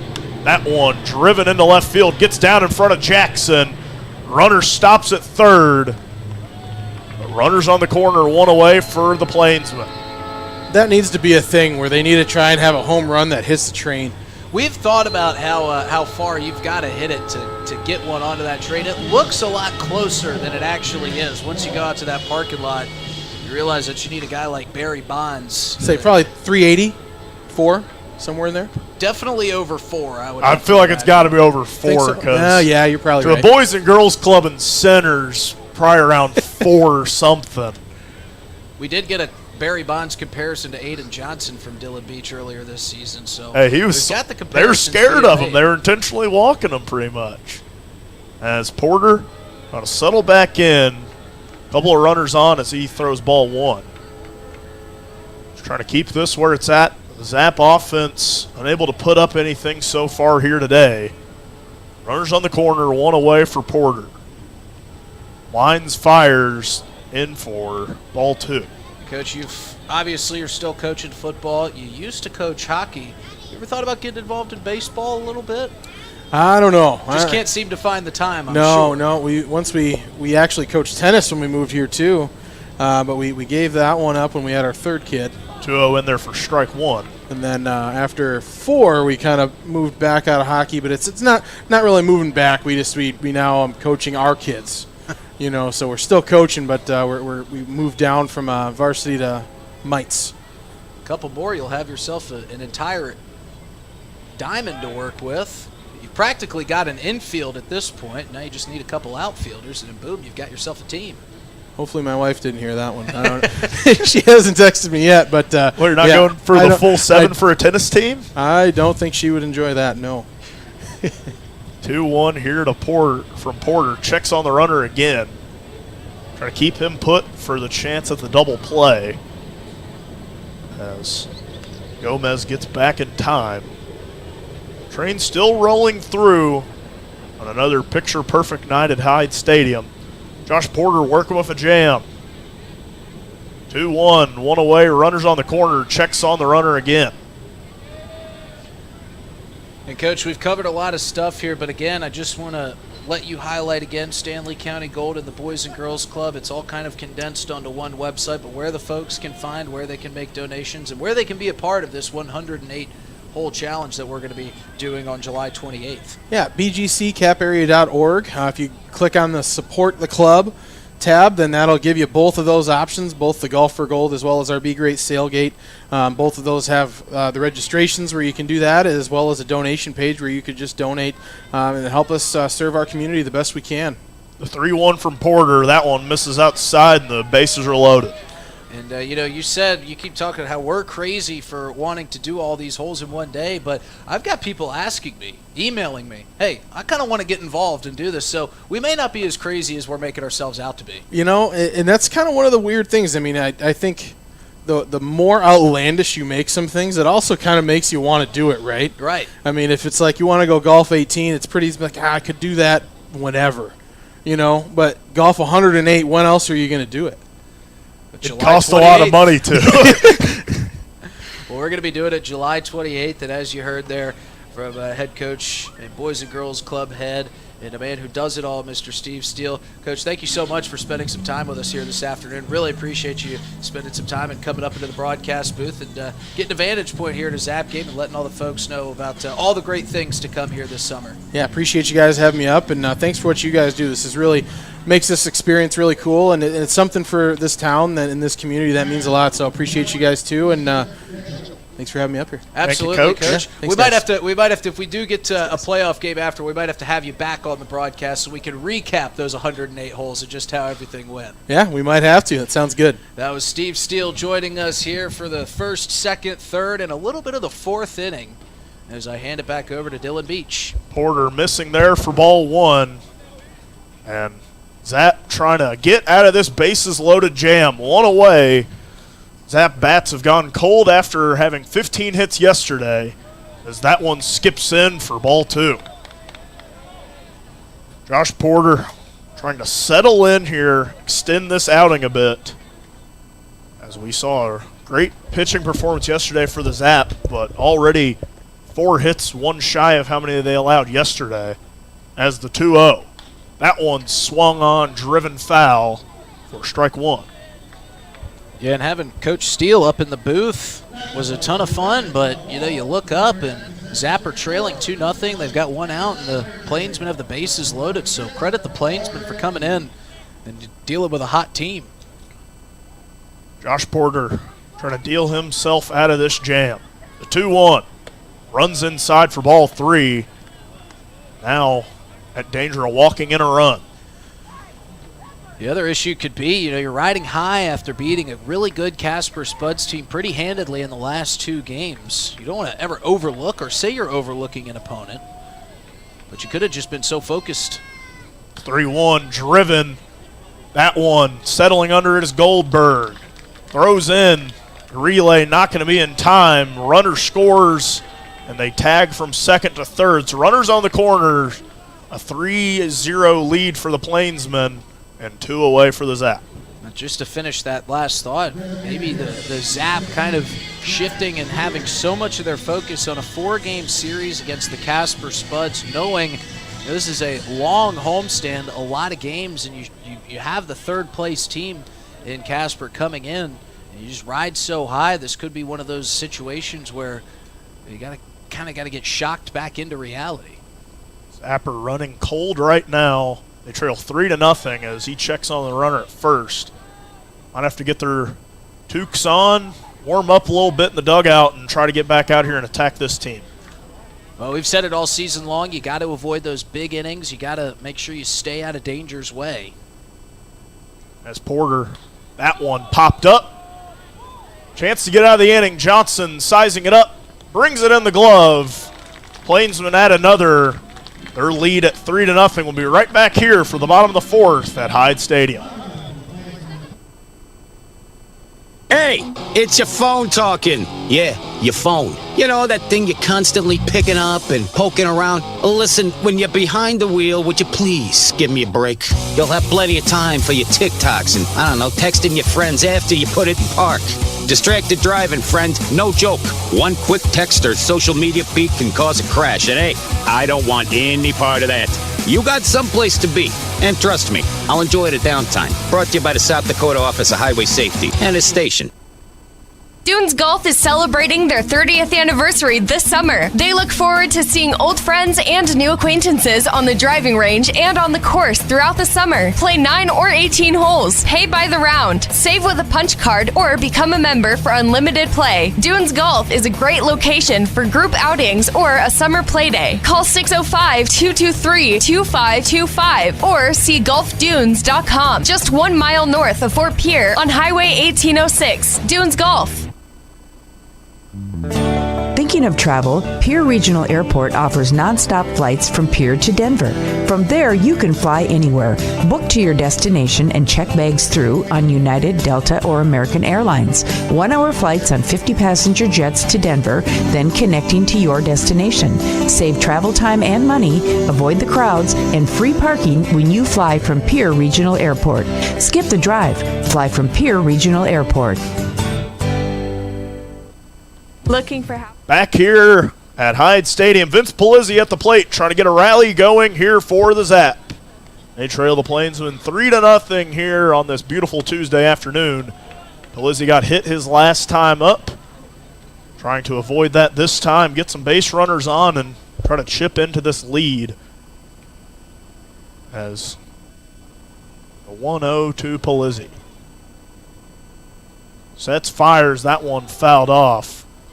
Polizzi hit a grand slam yesterday, was really taking some prime Brandon Moss swings at it, as he has been really just connecting with the ball here lately and has been such a key instrumental figure in this Zap Ball Club for the 2nd season running. The 1-1 to him.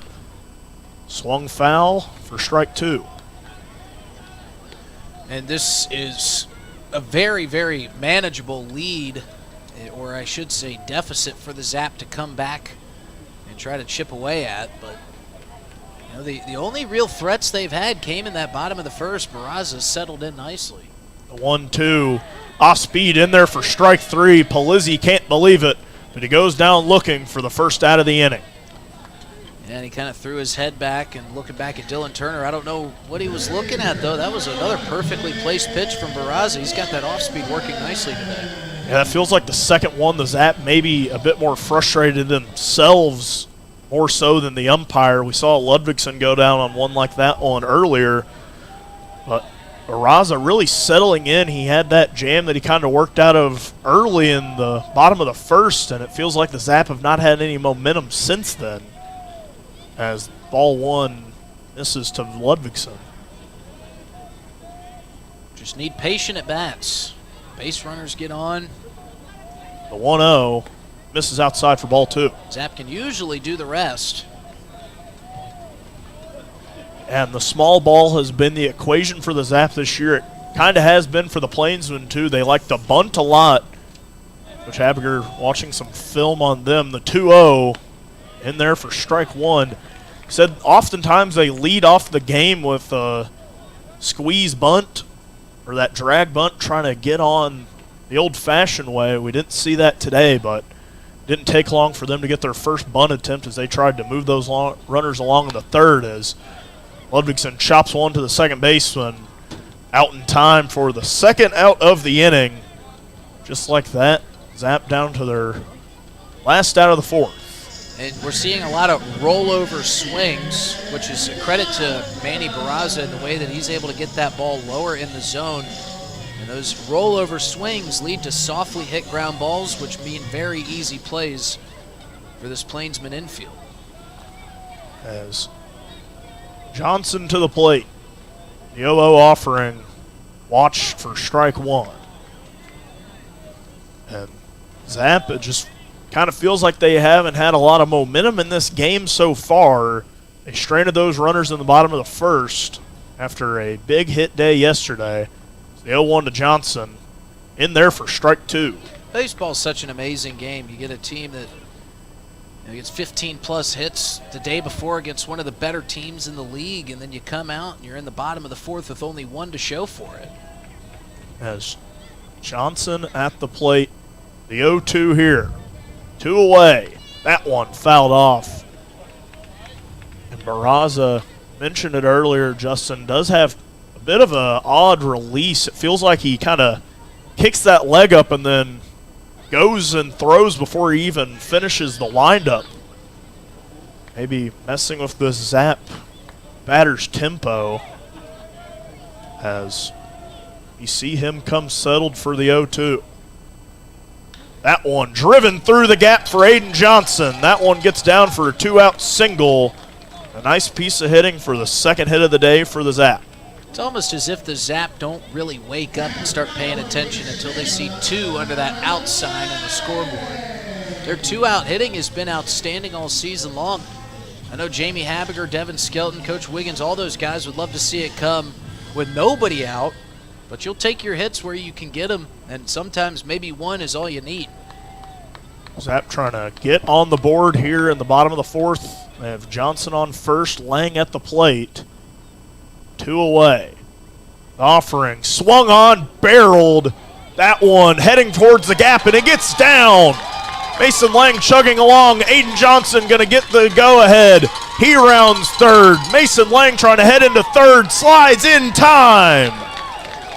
That is a close play over there. A beautiful throw from center field coming from Brady Alexander, and an outstanding tag applied by Dean Samuel. And I got to be honest, I thought that Samuel got that down in time. Maybe Lang was able to slide around it, but what a hit. With some heads-up base running there and some chugging there by Mason Lang to get himself all the way to third, and now you got an opportunity to make this a one-run game and maybe even tie it up with an Alex Jackson bomb. Alex Jackson to the plate, the 0-0. Watch for strike one. It was big bucks, no whammy for Mason Lang. His third triple, or second triple, I should say, of the year. And he has really been swinging a hot bat here lately, like so many Zap players, and he's got this deficit back down to 2. 0-1 to Jackson, skips off the mask, and Mason Lang going to come in to score. The lead down to 1. Well, that's the fortuitous bounce that the Zap have kind of been dealing with against their opponents. We saw a couple pass balls for the Plainsmen get them into scoring position and then bring a run across. And Mason Lang, that's all about the hustle right there on that play where he hits it into right center field, able to chug around second. If he's not standing at third, obviously that run doesn't score. So more good base running by the Zap and more 2-out magic. And Lang had kind of stopped on his way to third, the 1-1, but he kind of kept going. He had kind of paused for a minute between second and third and then kept running, and then he just barely got under the tag. He kind of just dropped to the ground rather than sliding in, but it was an impressive effort from Mason Lang as Jackson skies that one to right field. Settling under it, making the play for the third out of the inning is Hackett. The Zap get 2, and the deficit is down to 1, heading to the top of the 5th. Hey, it's your phone talking. Yeah, your phone. You know, that thing you're constantly picking up and poking around. Listen, when you're behind the wheel, would you please give me a break? You'll have plenty of time for your TikToks and, I don't know, texting your friends after you put it in park. Distracted driving, friend. No joke. One quick text or social media feed can cause a crash. And hey, I don't want any part of that. You got someplace to be. And trust me, I'll enjoy it at downtime. Brought to you by the South Dakota Office of Highway Safety and its station.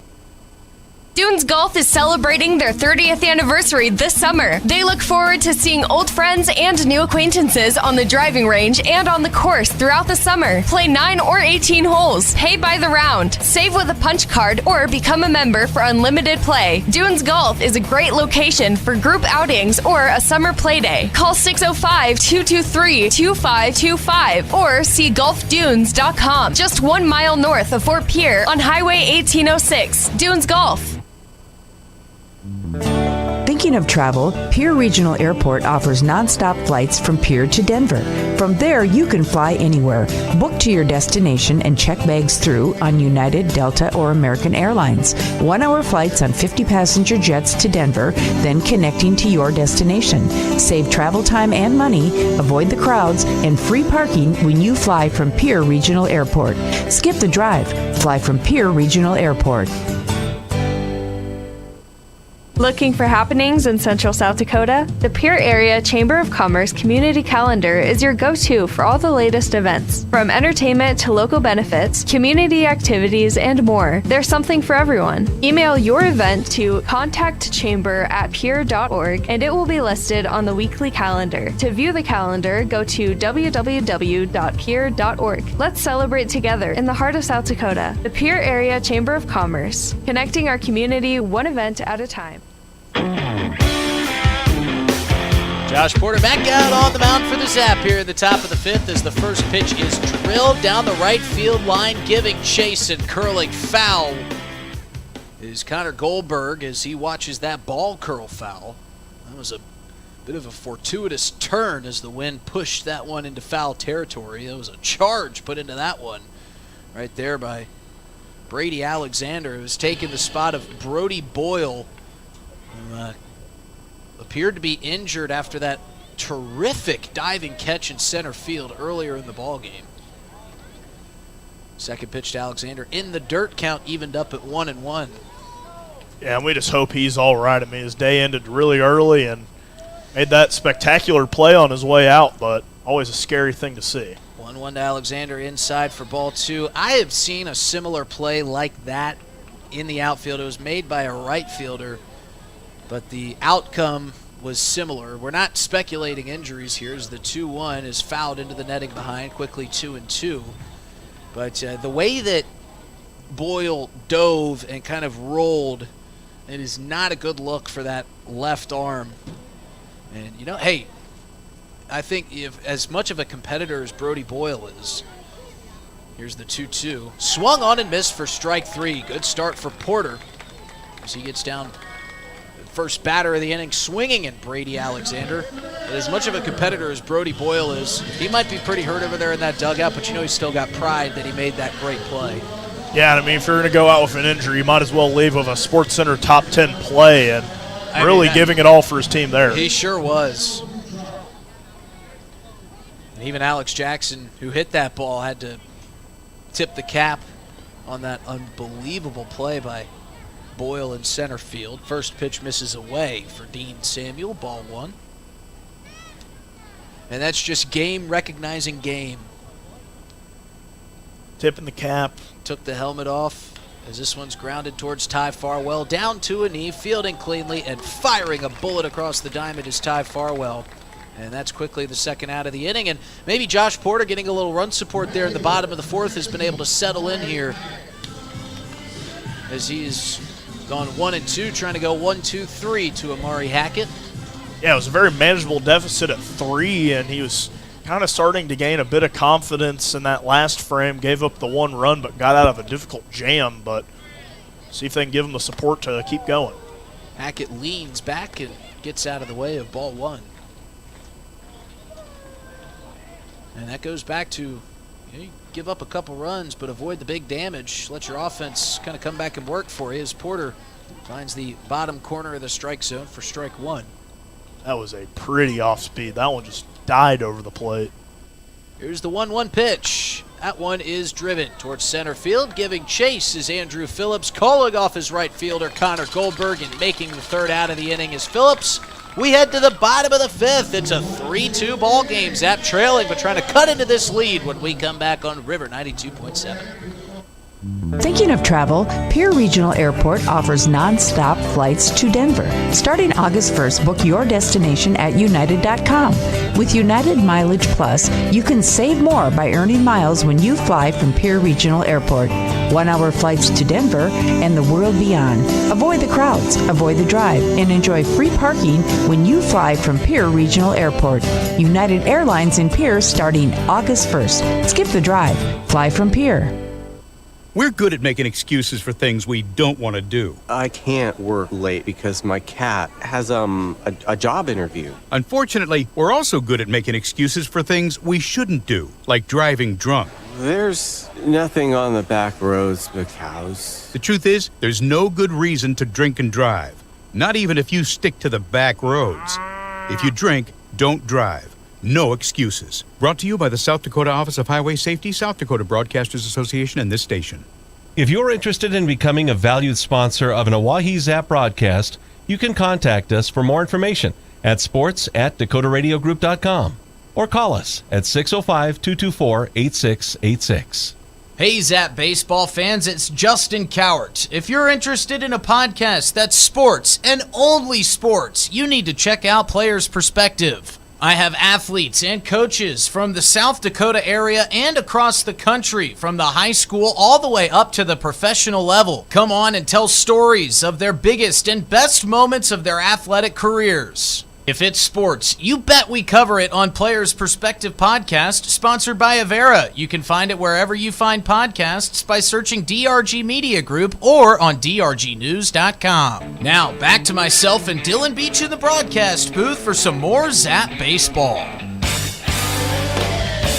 Easton Pratt, part of that winning tug-of-war team down in the mid-inning game that they so often have here at Hyde Stadium. Cole Ottersberg goes down a loser, but he's still a winner in our hearts. As we head to the bottom of the fifth, Zap trailing 3-2 in a tight ball game here, as this one is driven into right center field. Both outfielders giving chase. That is going to get down and bounce off the wall. What a piece of hitting on the first pitch for Connor Goldberg as he gets into second base standing with a leadoff double. Jamie Habiger didn't even have time to get over to the third base bag and give Goldberg a sign on whether he should stay at second or come to third. That's how quickly he got on top of that first pitch.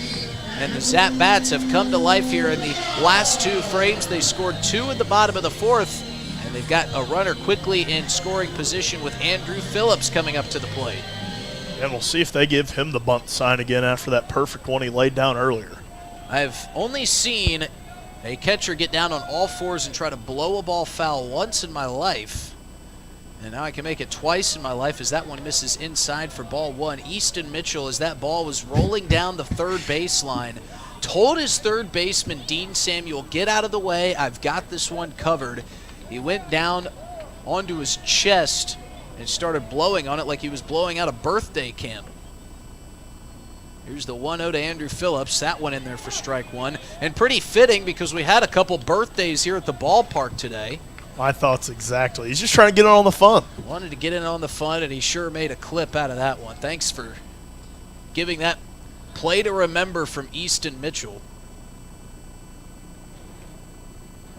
Here's the 1-1 to Phillips. He takes that one for ball two. And we should mention that even though he was able to blow it foul, Dylan Turner said, no, that's a fair ball. You can't do that. Yeah, I don't think you're exactly allowed to do that, but it was a very, very funny moment, especially if Coach up in the booth for it. Big thanks to Coach Steve Steele for joining us here for a couple innings, as that one swung on a miss by Andrew Phillips. And yes, we will be golfing 108 holes in one day out at the Great Dunes Golf Course. which we could only do it at Dunes, a par 63, so you get to work on all the aspects of your game, including the short game. It would be tough to do it at a larger golf course, as that one is taken off the plate, just barely missing, and now the count runs full. And I don't know how it's going to go playing 108 holes. If you had told me that, that's really why I love this job. That's going to be my Monday. Just playing 6 rounds of golf with the Pierre Governor's head football coach and a couple other willing souls that want to be a part of it. Here's the 3-2 pitch, and he checked his swing, takes ball 4, tosses the bat, and trots down to first. Now the top of the lineup coming up with runners on first and second, and nobody out here for the Oahe Zap. I might have to see how a few of my next range sessions go and see if I'm still in town, see if I might sign up for 108 holes. Well, when I got to talk to the business administrator and business manager over at Stanley County, Tate Gabriel, he was baffled. He was perplexed. He said, how are you going to golf 108 holes in one day? I said, I'm going to bring a lot of golf balls and a lot of bug spray. 3-2 ball game. Plainsmen took an early lead. Zap trying to flip the script. Gavin Frazier with a big swing and a miss and a good off-speed pitch from Manny Barraza gets himself ahead in the count 0-1. You got a dangerous part of the lineup. You don't have an out yet. Makings of a big inning for the Zap, and they certainly need one right here to turn the tides. See what Gavin Frazier can do with this 0-1 pitch. He turns to bunt, pulls it back, takes ball 1. The only infielder really truly playing in on the grass is first baseman Jake Steffes.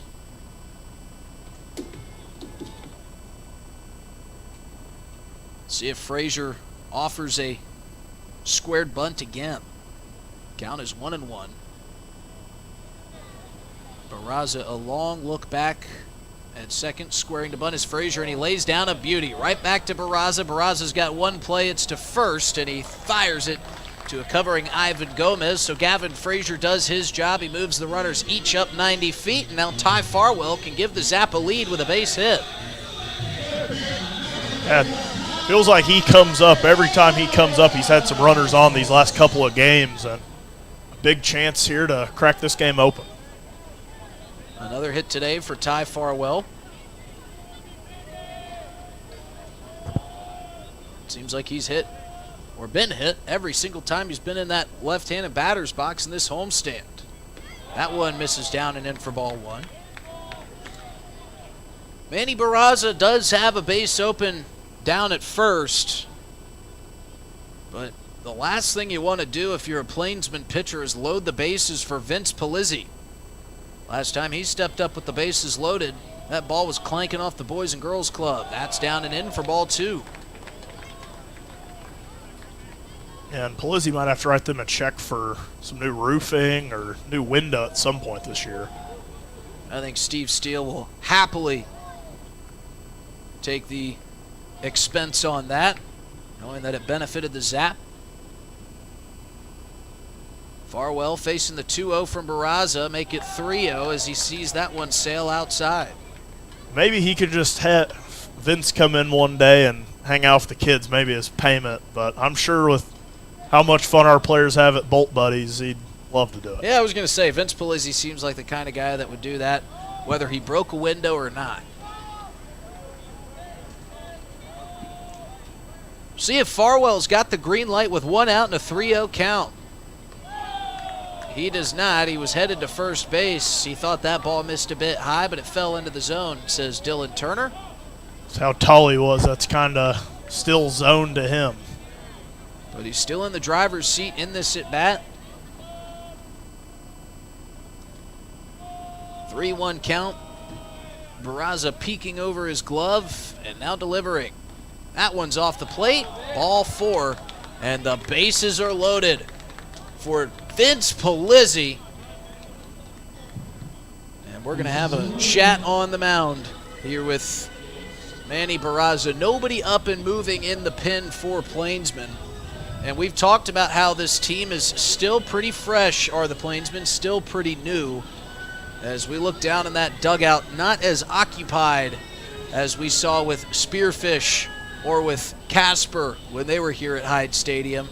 About half the numbers in the ballpark for Plainsmen as we saw for Casper at Spearfish. And there's like 12 guys over there. One of them left with an injury, and a couple of them are coaches. So you don't have a lot of extra players. So if he can get out of this jam and keep his day going, it'd be huge for them for future games in this series. They do have some guys up and moving, not in the bullpen, but over in that little stretching area just behind their dugout. They've got a fence over there that they've got some bands on, some weighted balls, and even a football. See a lot of pigskin being tossed before these games. These guys sure do have a lot of fun, and that's what it's supposed to be. It's summer ball.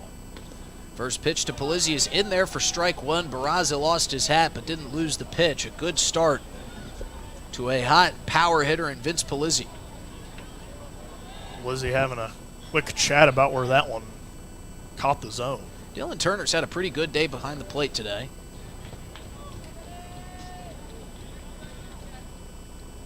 See what Barraza comes back with on the 0-1. That one in the dirt. A beautiful block to save a run by Easton Mitchell.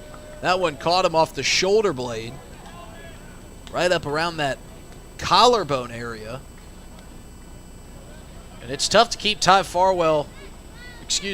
Nick Golden, or Connor Goldberg, I should say. Third time's the charm. Tough to keep Connor Goldberg put anywhere. But Easton Mitchell did a good job sliding to his right and creating a big target for that bouncing ball. Here's the 1-1 to Polizzi. Swung on, lifted, right center field, giving chase is Hackett, looking up, and he's got a second grand slam in as many days. Vince Polizzi does it again with bases loaded, this time to right field. He is peppering that parking lot. And the Zap, with 4 more runs here in the bottom of the 5th, have taken a 6-3 lead. That bat is on fire for Vince Polizzi. Well, you ain't going to have to ask him tomorrow when was the last time he hit a grand slam. It was yesterday. Oh, my goodness. He's carrying the bolt fixture given to him by his thrilled teammates to see Vince Polizzi go with back-to-back days with back-to-back grand slams. Wow. And last year he had that stretch where he hit 3 home runs in one night and then one the next day, but back-to-back days with a grand slam. Well, now we get to ask him a new question. When was the last time you hit back-to-back grand slams before these past 2 days? So Vince Polizzi with another grand salami clears the bases, gives the Zap the lead, and gives way to Quinn Ludvigsen. Just wow.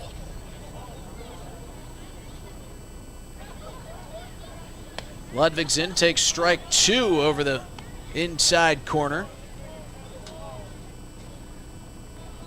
Talk about feeling yourself, and talk about taking advantage of opportunities. The Zap have struggled with runners in scoring position. Vince Polizzi has not.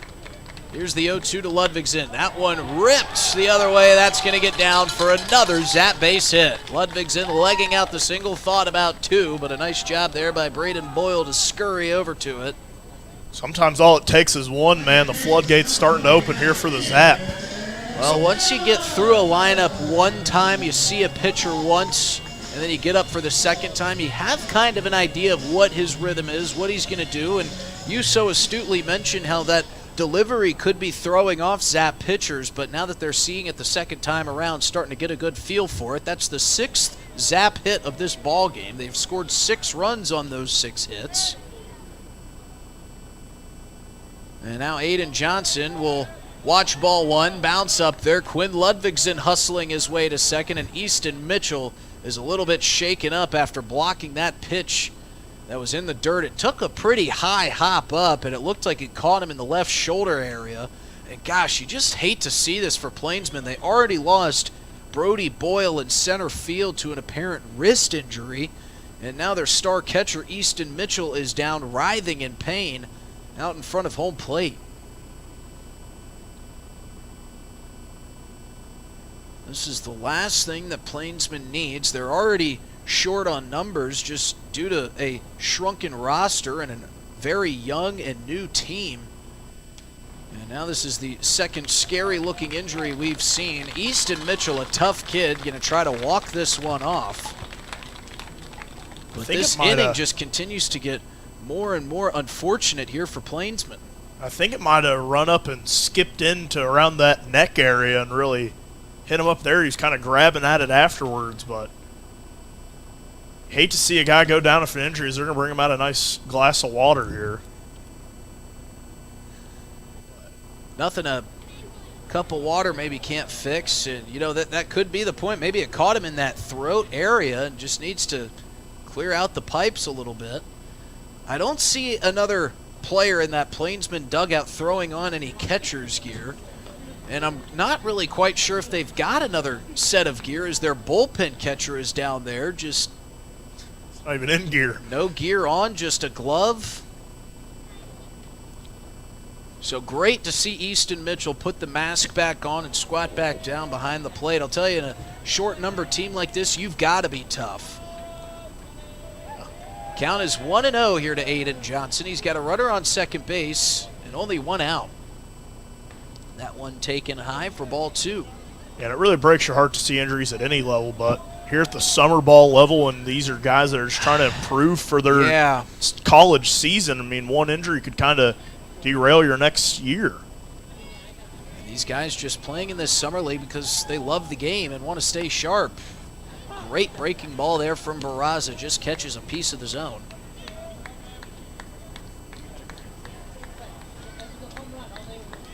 So the count runs 2-1. Zap bats have come to life here in the last 2 innings. Here's the pitch as Johnson fists that one up the middle. Playing it on one bounce is Ivan Gomez. He can only watch as Quinn Ludvigsen makes his way to third base. He fired over to get Aiden Johnson at first in plenty of time, so that's the second out. But we'll see if Mason Lang can continue to hit the ball well. A base hit will make it a 7-3 ball game. I hate to rain on the great meeting and time we spent with Steve Steele up here in the booth, but the second he left, the Zap Bats woke up. They've scored 6 runs since he left our broadcast booth. They scored 0 while he was up here. Maybe it was the fact that they saw him as Lang drives this one into center field. Coming over is Amari Hackett. He's going to be called off by Brady Alexander, and that will end the inning. But maybe the Zap players saw Coach Steele out in the crowd and started hitting for him. They've scored 6 runs in their last 2 innings. They lead 6-3 as we head to the top of the 6th, right here on River 92.7. Looking for happenings in Central South Dakota? The Pierre Area Chamber of Commerce Community Calendar is your go-to for all the latest events. From entertainment to local benefits, community activities, and more, there's something for everyone. Email your event to contactchamber@pierre.org and it will be listed on the weekly calendar. To view the calendar, go to www.pierre.org. Let's celebrate together in the heart of South Dakota. The Pierre Area Chamber of Commerce, connecting our community one event at a time. Doing a little spring cleaning at your house?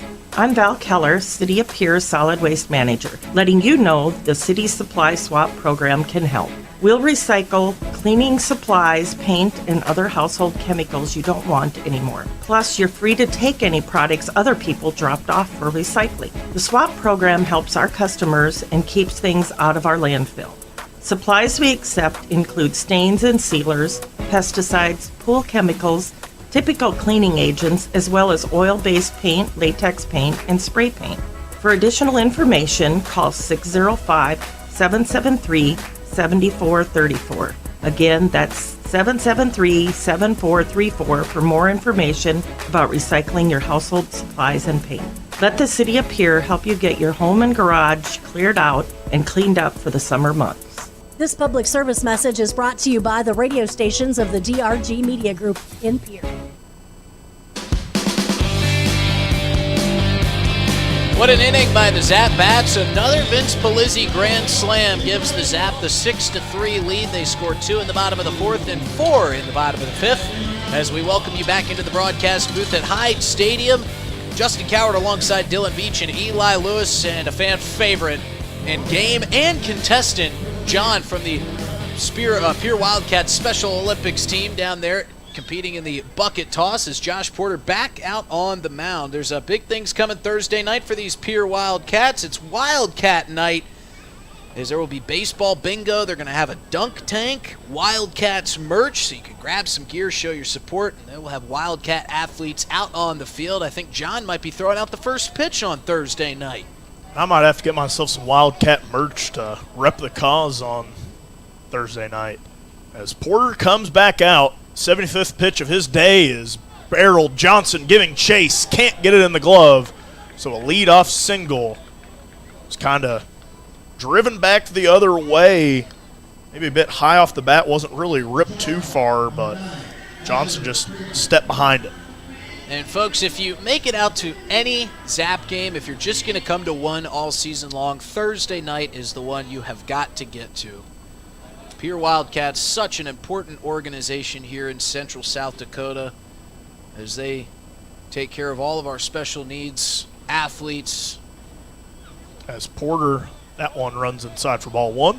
And give them a outstanding opportunity to compete, to be around a very generous community, a genuine community. I love Tuesdays and Wednesday nights when I get to go coach. As the 1-0 in there for strike one on the check swing. And you see the smiles on these faces of these athletes for the Wildcats, and it just makes your whole week. So I cannot wait for Thursday night. A very exciting night at the ballpark. The 1-1 in there for strike two. Steffes reaching on an infield single where Aiden Johnson might have needed to be the flash to catch up with it. Was just a bit out of his breadbasket. And for Aiden, he had to deal with that curve as it caught the right-handed hitter on the thumbs of the bat. As Porter, that one skips in for ball two. And he kind of sliced through the swing, created a lot of side spin, and Johnson, who was already shading up the middle, like you said, we needed the bolt down there to get to that one.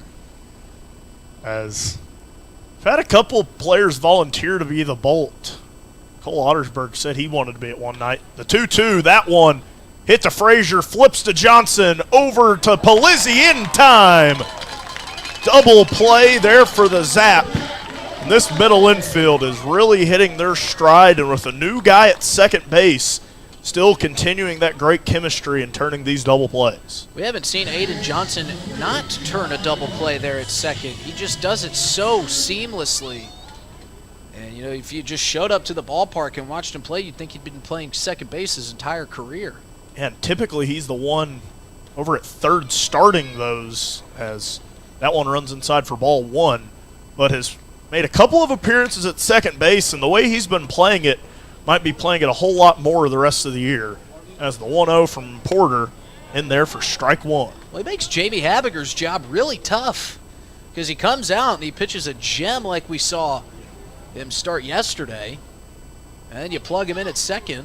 The 1-1 swung on foul down that third base line for strike two. And he makes all these great glove plays, great turns at the bag.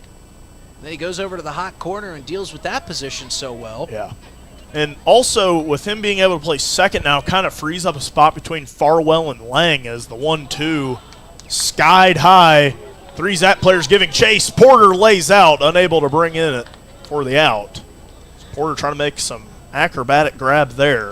It's pretty funny to watch Vince Palizzi, Mason Lang, and Josh Porter all sprinting to the same spot but looking at each other like, are you going to take it? Are you going to take it? Josh Porter finally said, all right, I'll just try to dive and do my best Alex Jackson impression sliding across the grass. It could have been catastrophic for the Zap there. Three players charging and three of their most valuable guys all chasing after that one. Porter tried to lay out and make the grab, but just unable, but still a two-strike count. As he gets set to fire, the 1-2 swung foul towards that Plainsman dugout, and a couple of guys maybe regretting getting so close to the netting. It was there to protect him. It somehow got through the netting. Yeah. That was strange. I've never seen that before. They were a bit worried there on that one, as the 1-2 from Porter fouled away again towards that Plainsman dugout. And, they were being wise, staying in the dugout, standing behind that so-called protective netting, unlike the Spearfish Sasquatch and the Casper Spuds who sit along that brick wall outside of the net. As Porter, the 1-2, driven towards center. Phillips under it for the third out of the inning.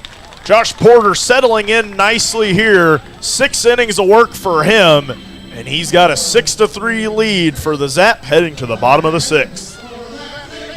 The summer is here, and you know what that means. The Oahe Zap are back, and we at DRG Media Group are bringing you coverage of every Zap home game all summer long. You can hear all the home Zap games on River 92.7, or you can watch them live on drgnews.com at the River 92.7 station page. The Zap are offering you fans something new every single night, so get out to Hyde Stadium for some Zap baseball this summer. Purchase your tickets on oahezap.com or buy them at the box office. If you can't make it to the game, we've got you covered on River 92.7 Oahe Zap Baseball, brought to you by DRG Media Group.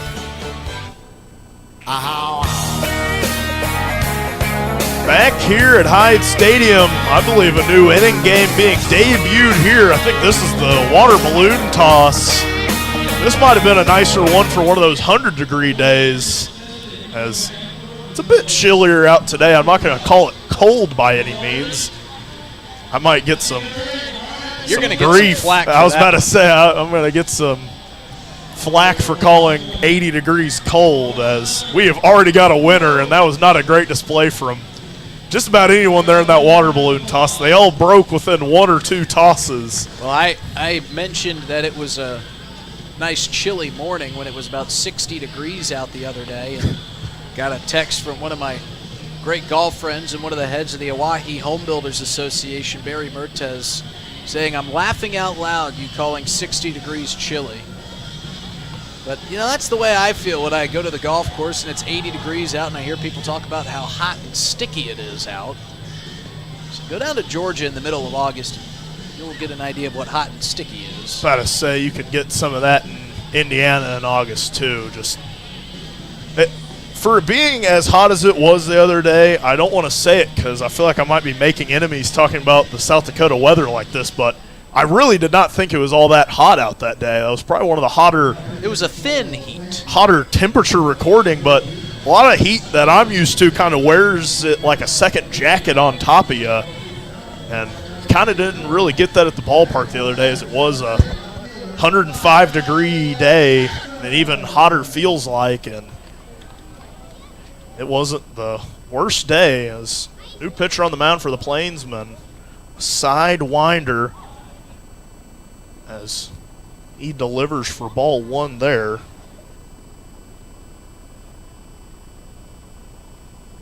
Joel Beaver comes set. That one runs in on Alex Jackson. He'll take his base. We've seen a couple Sidewinders pitch here at Hyde Stadium, and we talk about that delivery and how for a right-handed hitter, you've got to be careful about that pitch running inside and possibly catching you.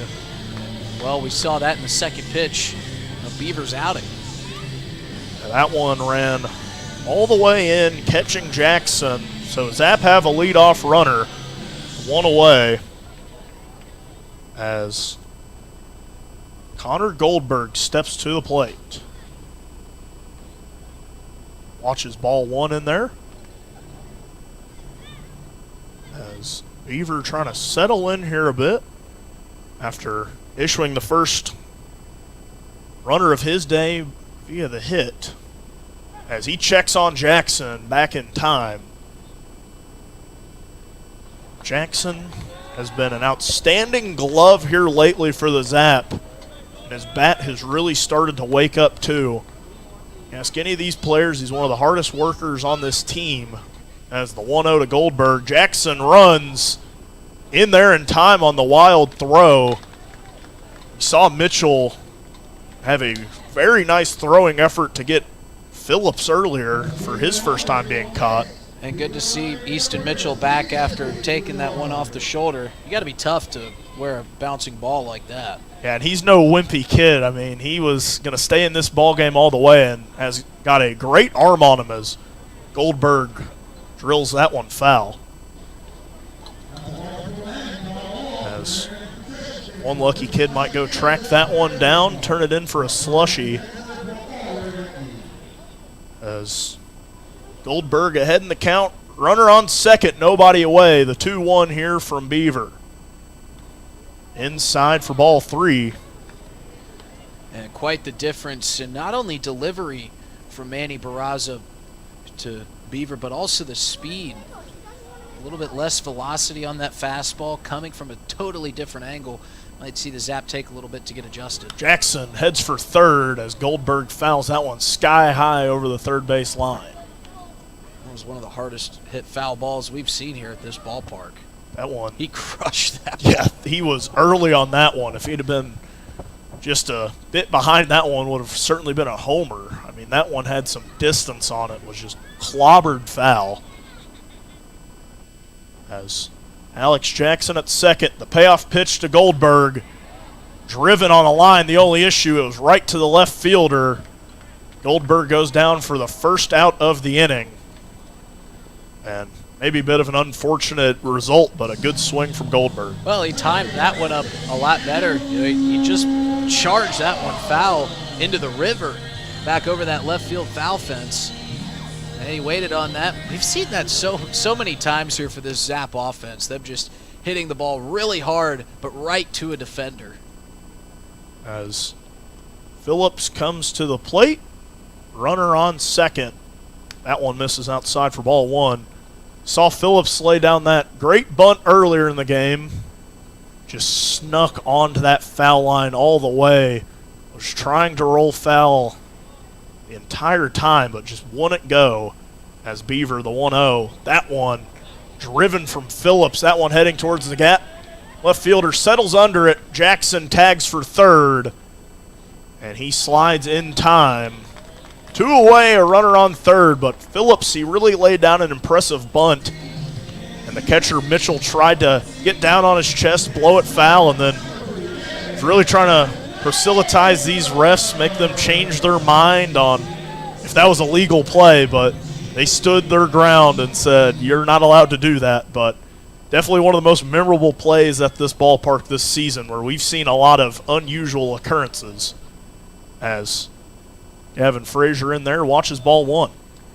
Yeah, I think Phillips needs to maybe buy a slushie or a hot dog for whoever rolled the chalk line here today.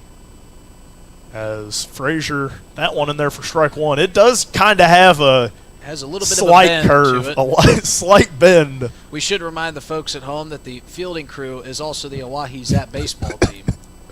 You can't be too hard on them because they have to play a game right afterwards. As that one in there for ball 2. But that's kind of summer ball for you. If they weren't doing it, I'm sure us interns would be. So, and I don't think we'd do a better job than them. So the 2-1 here to Frazier. Swung on foul. Out of play. Well, you guys as an intern crew are all really good at what your jobs are. And I don't think any of us were hired for no, you were not hired for field work. I could probably mow the outfield pretty well. I spent a lot of time on a few Kubota zero turns at the farm. As Frazier, the 2-2, waited on it, kind of jammed it into the outfield. That one going to get down for a 2-out RBI for Gavin Frazier. Softest hit ball of the day besides Andrew Phillips' bunt earlier this afternoon, but that one just placed perfectly into no man's land, and you don't need to really hit it that hard to get the base hit. And Gavin Frazier just proved that there, just kind of caught him inside on the hands. That's part of that sidewinder action. The ball's going to run inside on you. But a nice job by Frazier turning around on that one, dropping it into no man's land, and getting another run across. As Beaver comes set, that one in there for strike 1. And that's the type of hit when you're playing MLB The Show that makes you want a Gronk spiker controller. I mean, just a blooper in between there. And with 2 outs, scores a run there for the Zap. They used all those outs to move that runner along, and Jackson finally trots home. As Frazier goes, and Ty Farwell puts a charge into that one. Can it stay fair? It does! A home run for Ty Farwell. And have yourself a day.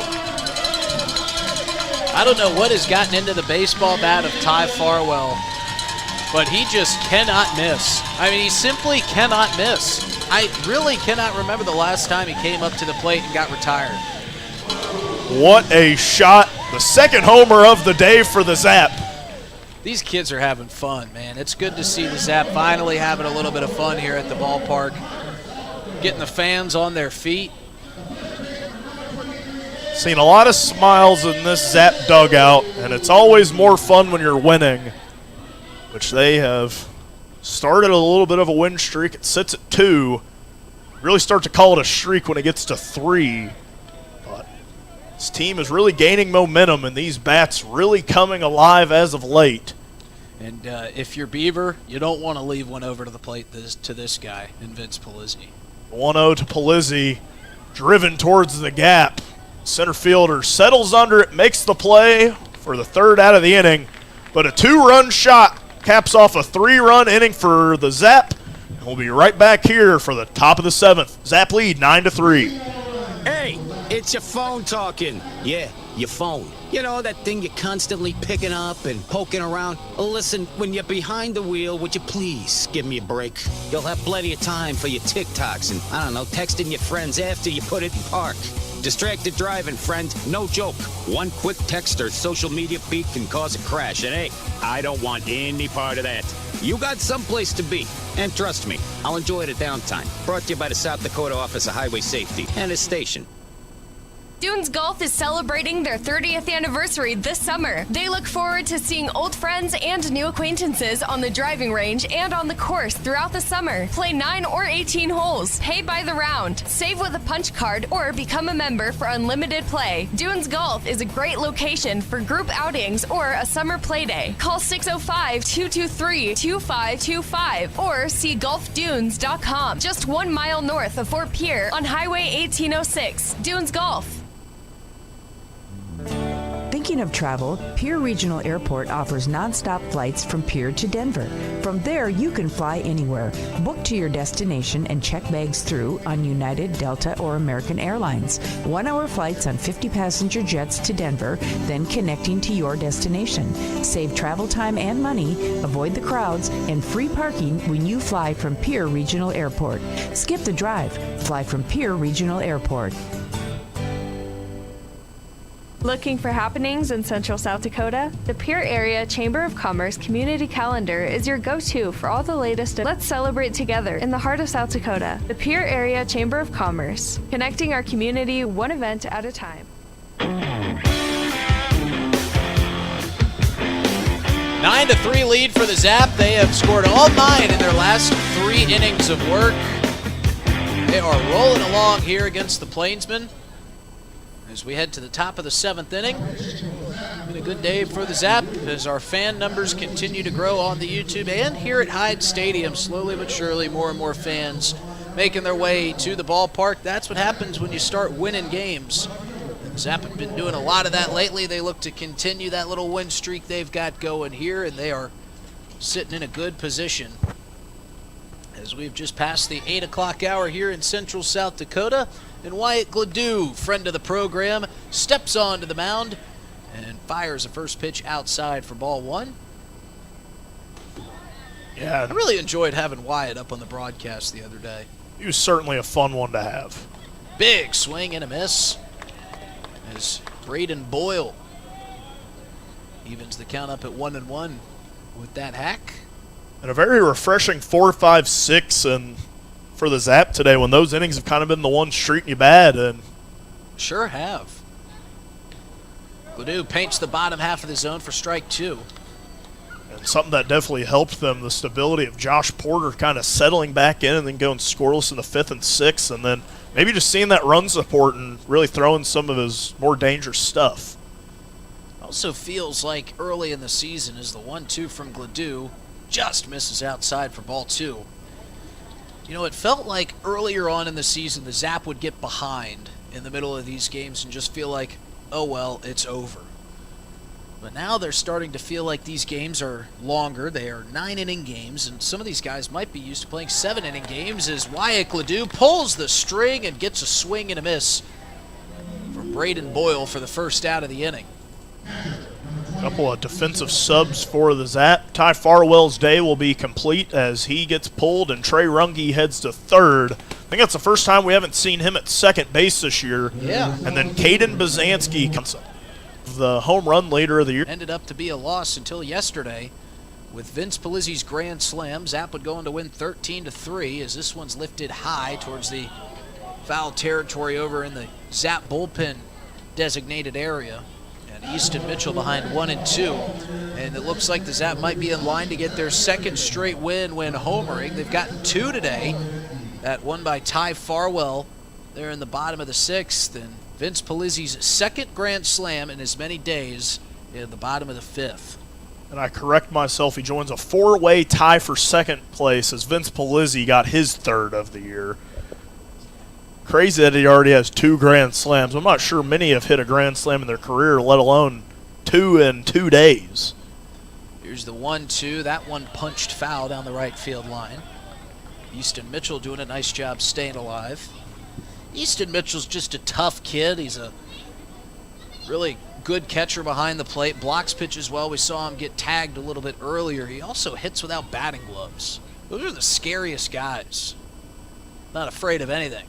There's the 1-2. That drilled towards right field. Giving chase is Goldberg. Turning. Can't make the basket catch. Nice play off the wall. But Easton Mitchell will be upstanding at second base. And Mitchell's got himself a double. He and Gavin Frazier exchanging pleasantries.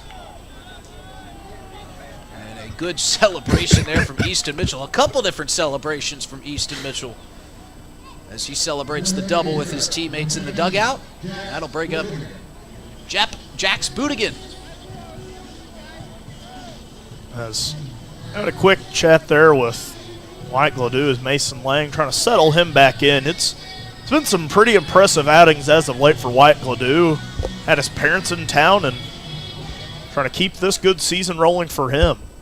And I still think I see the Gladues here in the crowd today. Impressive win for Mr. Gladue yesterday in the Beat the Bolt. Big swing and a miss on the off-speed pitch. Bootigan behind 0-1. A little bit of a smile from Wyatt Gladue there back to Mason Lang. Gladue rocking the left arm sleeve. Out on the mound, here's the 0-1. Another off-speed pitch in there for strike 2. I think that's been one of my favorite parts about this year is kind of getting to meet some of the parents of these young men on this team, and they really come from everywhere and just outstanding people who brought them up and some outstanding players on this team. Gladue with the 0-2. Chopped foul back behind him. That was a stay-alive swing if I've ever seen one. Just put your bat out, see if you can make contact with it. That's what he did. He was able to stay alive. We'll do the 0-2 again.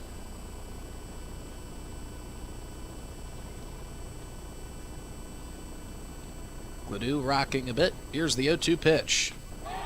Check swing. Got him looking. Caught the outside corner for strike 3. And Bootigan was unhappy about that call. He'll head back to the dugout. One parting shot for Dylan Turner, our home plate umpire. But again, it's not where it ends up in the mid, it's where it crosses the plate. And Brady Alexander will come up with 2 outs and a runner on second base. Gladue with a quick peek back to second. Now delivers this one. Check swing, fouled off the end of the bat of Brady Alexander.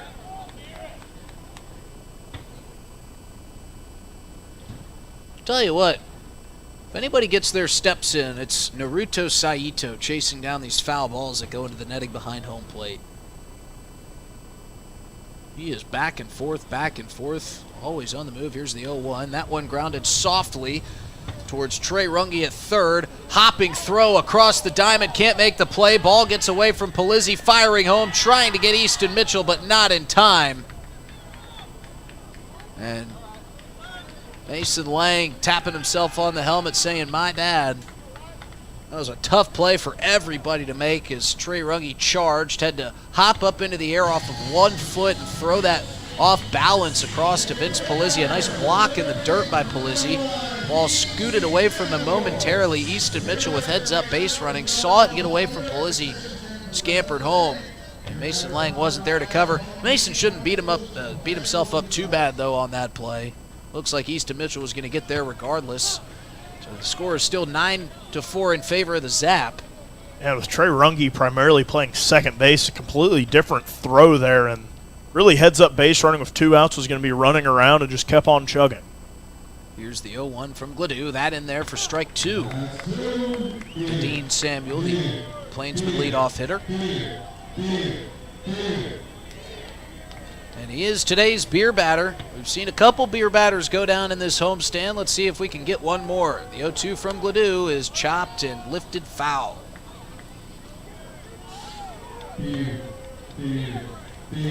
Breeze picking up here at the ballpark. Clouds have moved in over top. They're not dangerous looking clouds, just shaded clouds. The 1-2 is lifted foul our direction, and that'll bounce off the Blackstone grill down below. How did he get a bat on that one? I mean, that one was almost in the left-handed batter's box. Had to stretch out as far as his arms would let him. But he stays alive. See if Gladue goes back to that fastball and tries to blow it by Dean Samuel. The 0-2 outside. It was a pitch out. They almost got the runner sneaking away from first base, and Brady Alexander, he faked the steal, and Mason Lang on the pitch out almost got him on the pickoff attempt back to first.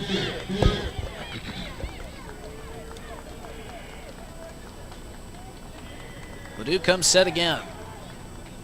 This time the 1-2. Driven towards center field. Phillips giving chase, turning and running, looking up into the cloudy skies and making the play and retiring the side. Easton Mitchell scores the lone run here in the top of the 7th inning for the Plainsmen Baseball Club, but the Zap still in front, 9-4 here at Hyde Stadium. Looking for happenings in Central South Dakota? The Pierre Area Chamber of Commerce Community Calendar is your go-to for all the latest events. From entertainment to local benefits, community activities, and more, there's something for everyone. Email your event to contactchamber@pierre.org and it will be listed on the weekly calendar. To view the calendar, go to www.pierre.org. Let's celebrate together in the heart of South Dakota. The Pierre Area Chamber of Commerce, connecting our community one event at a time. Doing a little spring cleaning at your house? I'm Val Keller, City of Pierre Solid Waste Manager, letting you know the City Supply Swap program can help.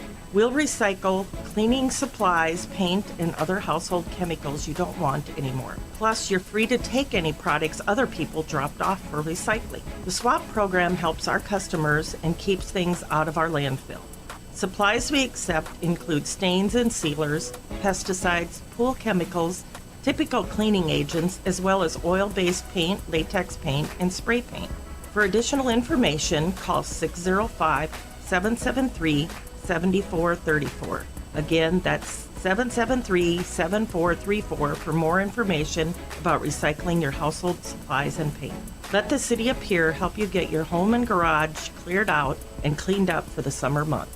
This public service message is brought to you by the radio stations of the DRG Media Group in Pierre. Bottom of the 7th inning here at Hyde Stadium, 9-4 Zap lead. And it's been a good 3 days here for the Oahe Zap, looking for their 3rd straight win. As we see our first look at Garen Gledhill today. Gledhill coming off of an injury earlier this week. He's seen a little bit of action. He walked in his first at-bat back with the team and then got pulled. Then he hit a double in his next at-bat and then got pulled. So we'll see what he does here. The first pitch from Beaver catches the outside corner for strike 1.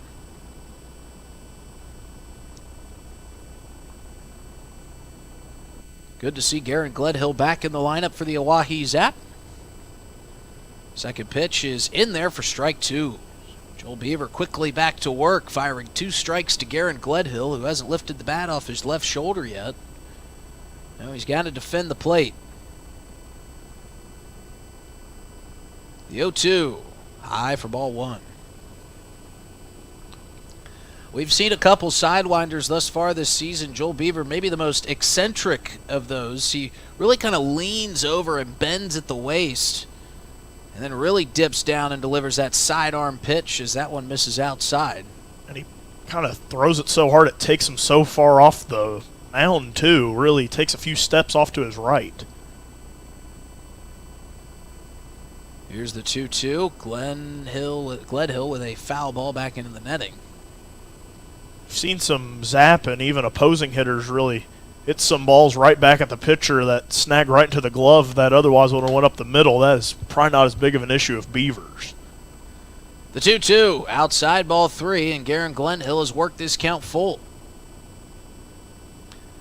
Wonder if Hudson Ivey is down in the dugout taking notes from Joel Beaver. We heard Hudson in the broadcast yesterday talking about the ins and outs of becoming a submarine pitcher as Glenhill fouls that one foul. Well, fouls that one off to the left side foul.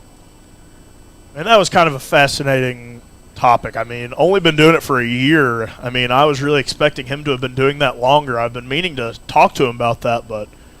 Well, in the age of social media, as the 3-2 payoff pitch is drifted and dealt to center field, very easy play for Brady Alexander to make. Only had to move a couple steps over to his left, and Gledhill will be the first out of the inning. But, you know, the age of social media, when you can get everybody's input, including an ace at Clemson like Hudson Ivey was talking about, you can really learn some new tips and tricks that you can start trying immediately. You don't have to go out to a camp or read about these types of things. You can get them right in your palm of your hand. New pitcher warming up down in the bullpen for the Plainsmen. As this pitch is fired in for a strike.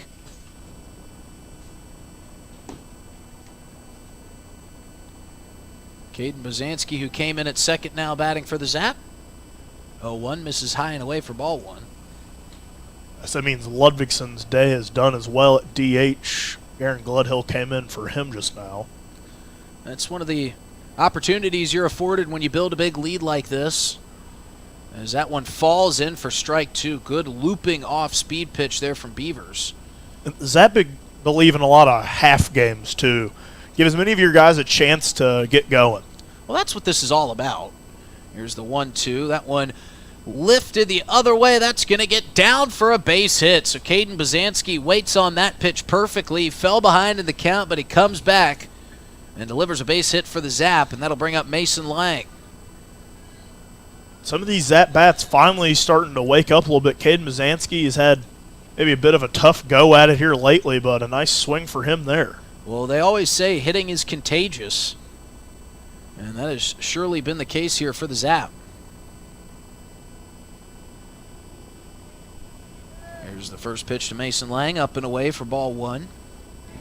It's interesting kind of picking up the slot from the sidewinders. Some of those off speeds you can really tell from the beginning, and maybe some of these Zap hitters kind of just sitting on those. Quick pickoff attempt to try to get Bazanski. He's backsliding.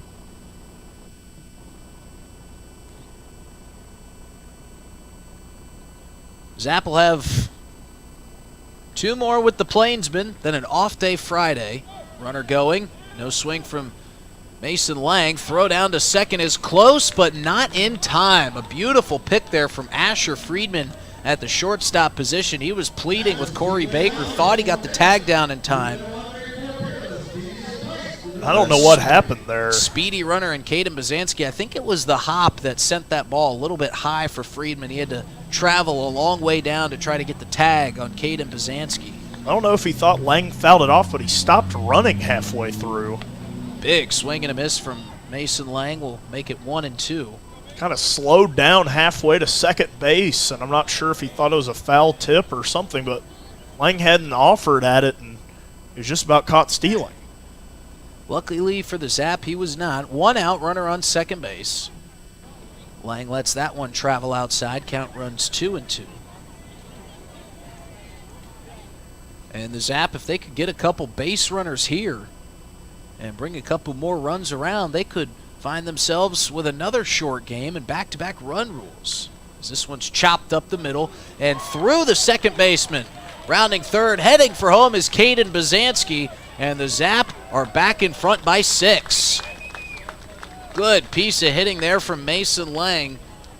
Chopped it by Ivan Gomez, who did his best to try to get over to that ball and knock it down and save the run. 10th hit of the ball game for the Zap, 10th run of the ball game for the Zap. They lead 10-4. 3 straight games in double digits for the Oahe Zap. And that, my friends, is a winning formula. Looks like that'll be the end of the day for Joel Beavers. As he has a chat with his coach, we see that right-handed pitcher starting to make his way back from the Plainsmen bullpen and then turning around, doing a U-turn and heading right back. So they're going to stick with Beavers. Yeah, they sure did. Plainsman head coach kind of giving the Dikembe Mutombo finger waggle to his bullpen pitcher as Nick Golden steps in for the Oahe Zap here into the left-handed batter's box. And he rips the first pitch, but going to turn foul as it bounces through that Zap bullpen in right field. Things just feel like they're coming easy for the Oahe Zap here at the plate. And after being so quiet for the first 3 innings, have really come alive. Beavers delivers. Lang out in front of that one again. He rolls that one foul, quickly 0-2. You're right, Dylan. They couldn't score in the first, second, or third inning. Plainsmen took a 3-0 lead, scoring 2 in the third, 1 in the fourth.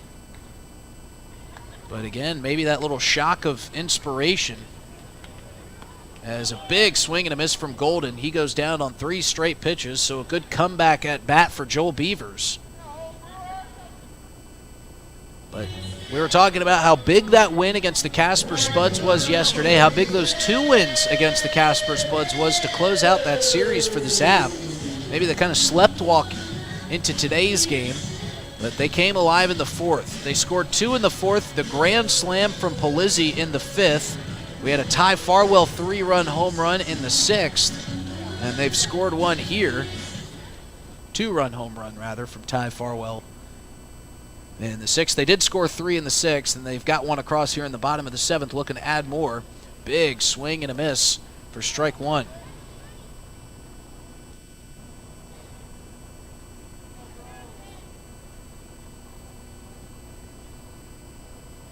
Jake Daly, a new hitter for the Zap here, as he drills one into the left center gap. Giving chase is Brady Alexander. He's under it and makes the play, and that will end the bottom of the 7th for the Zap. But they continue their scoring streak. 4 straight innings the Zap have brought a run across. They lead 10-4 as we head to the top of the 8th here at Hyde Stadium. Thinking of travel, Pierre Regional Airport offers non-stop flights to Denver. Starting August 1st, book your destination at United.com. With United Mileage Plus, you can save more by earning miles when you fly from Pierre Regional Airport. 1-hour flights to Denver and the world beyond. Avoid the crowds, avoid the drive, and enjoy free parking when you fly from Pierre Regional Airport. United Airlines in Pierre starting August 1st. Skip the drive. Fly from Pierre. We're good at making excuses for things we don't want to do. I can't work late because my cat has a job interview. Unfortunately, we're also good at making excuses for things we shouldn't do, like driving drunk. There's nothing on the back roads but cows. The truth is, there's no good reason to drink and drive, not even if you stick to the back roads. If you drink, don't drive. No excuses. Brought to you by the South Dakota Office of Highway Safety, South Dakota Broadcasters Association, and this station. If you're interested in becoming a valued sponsor of an Oahe Zap broadcast, you can contact us for more information at sports@dakotaradiogroup.com or call us at 605-224-8686. Hey Zap baseball fans, it's Justin Cowart. If you're interested in a podcast that's sports and only sports, you need to check out Players Perspective. I have athletes and coaches from the South Dakota area and across the country, from the high school all the way up to the professional level. Come on and tell stories of their biggest and best moments of their athletic careers. If it's sports, you bet we cover it on Players Perspective Podcast, sponsored by Avera. You can find it wherever you find podcasts by searching DRG Media Group or on drgnews.com. Now, back to myself and Dylan Beach in the broadcast booth for some more Zap baseball.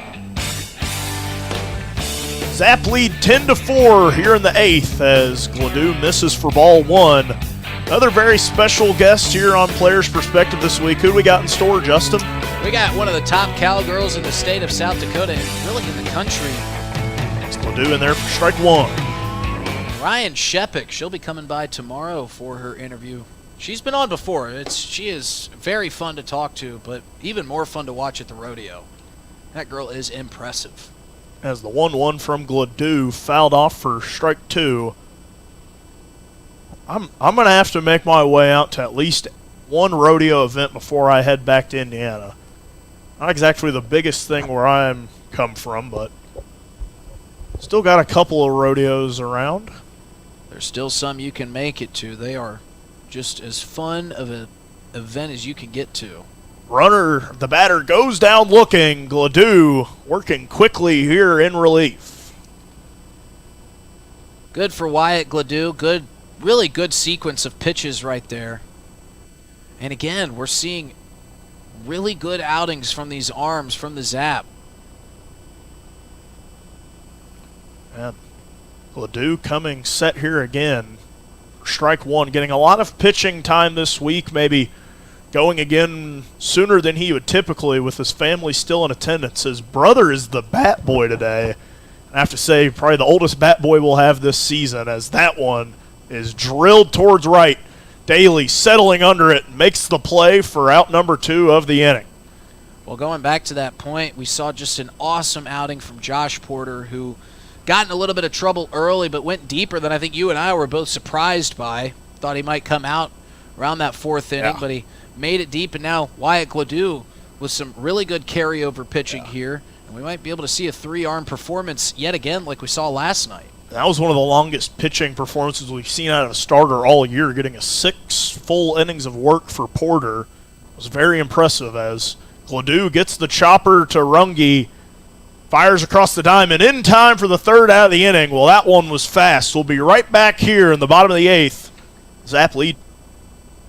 Hey, it's your phone talking. Yeah, your phone. You know, that thing you're constantly picking up and poking around. Listen, when you're behind the wheel, would you please give me a break? You'll have plenty of time for your TikToks and, I don't know, texting your friends after you put it in park.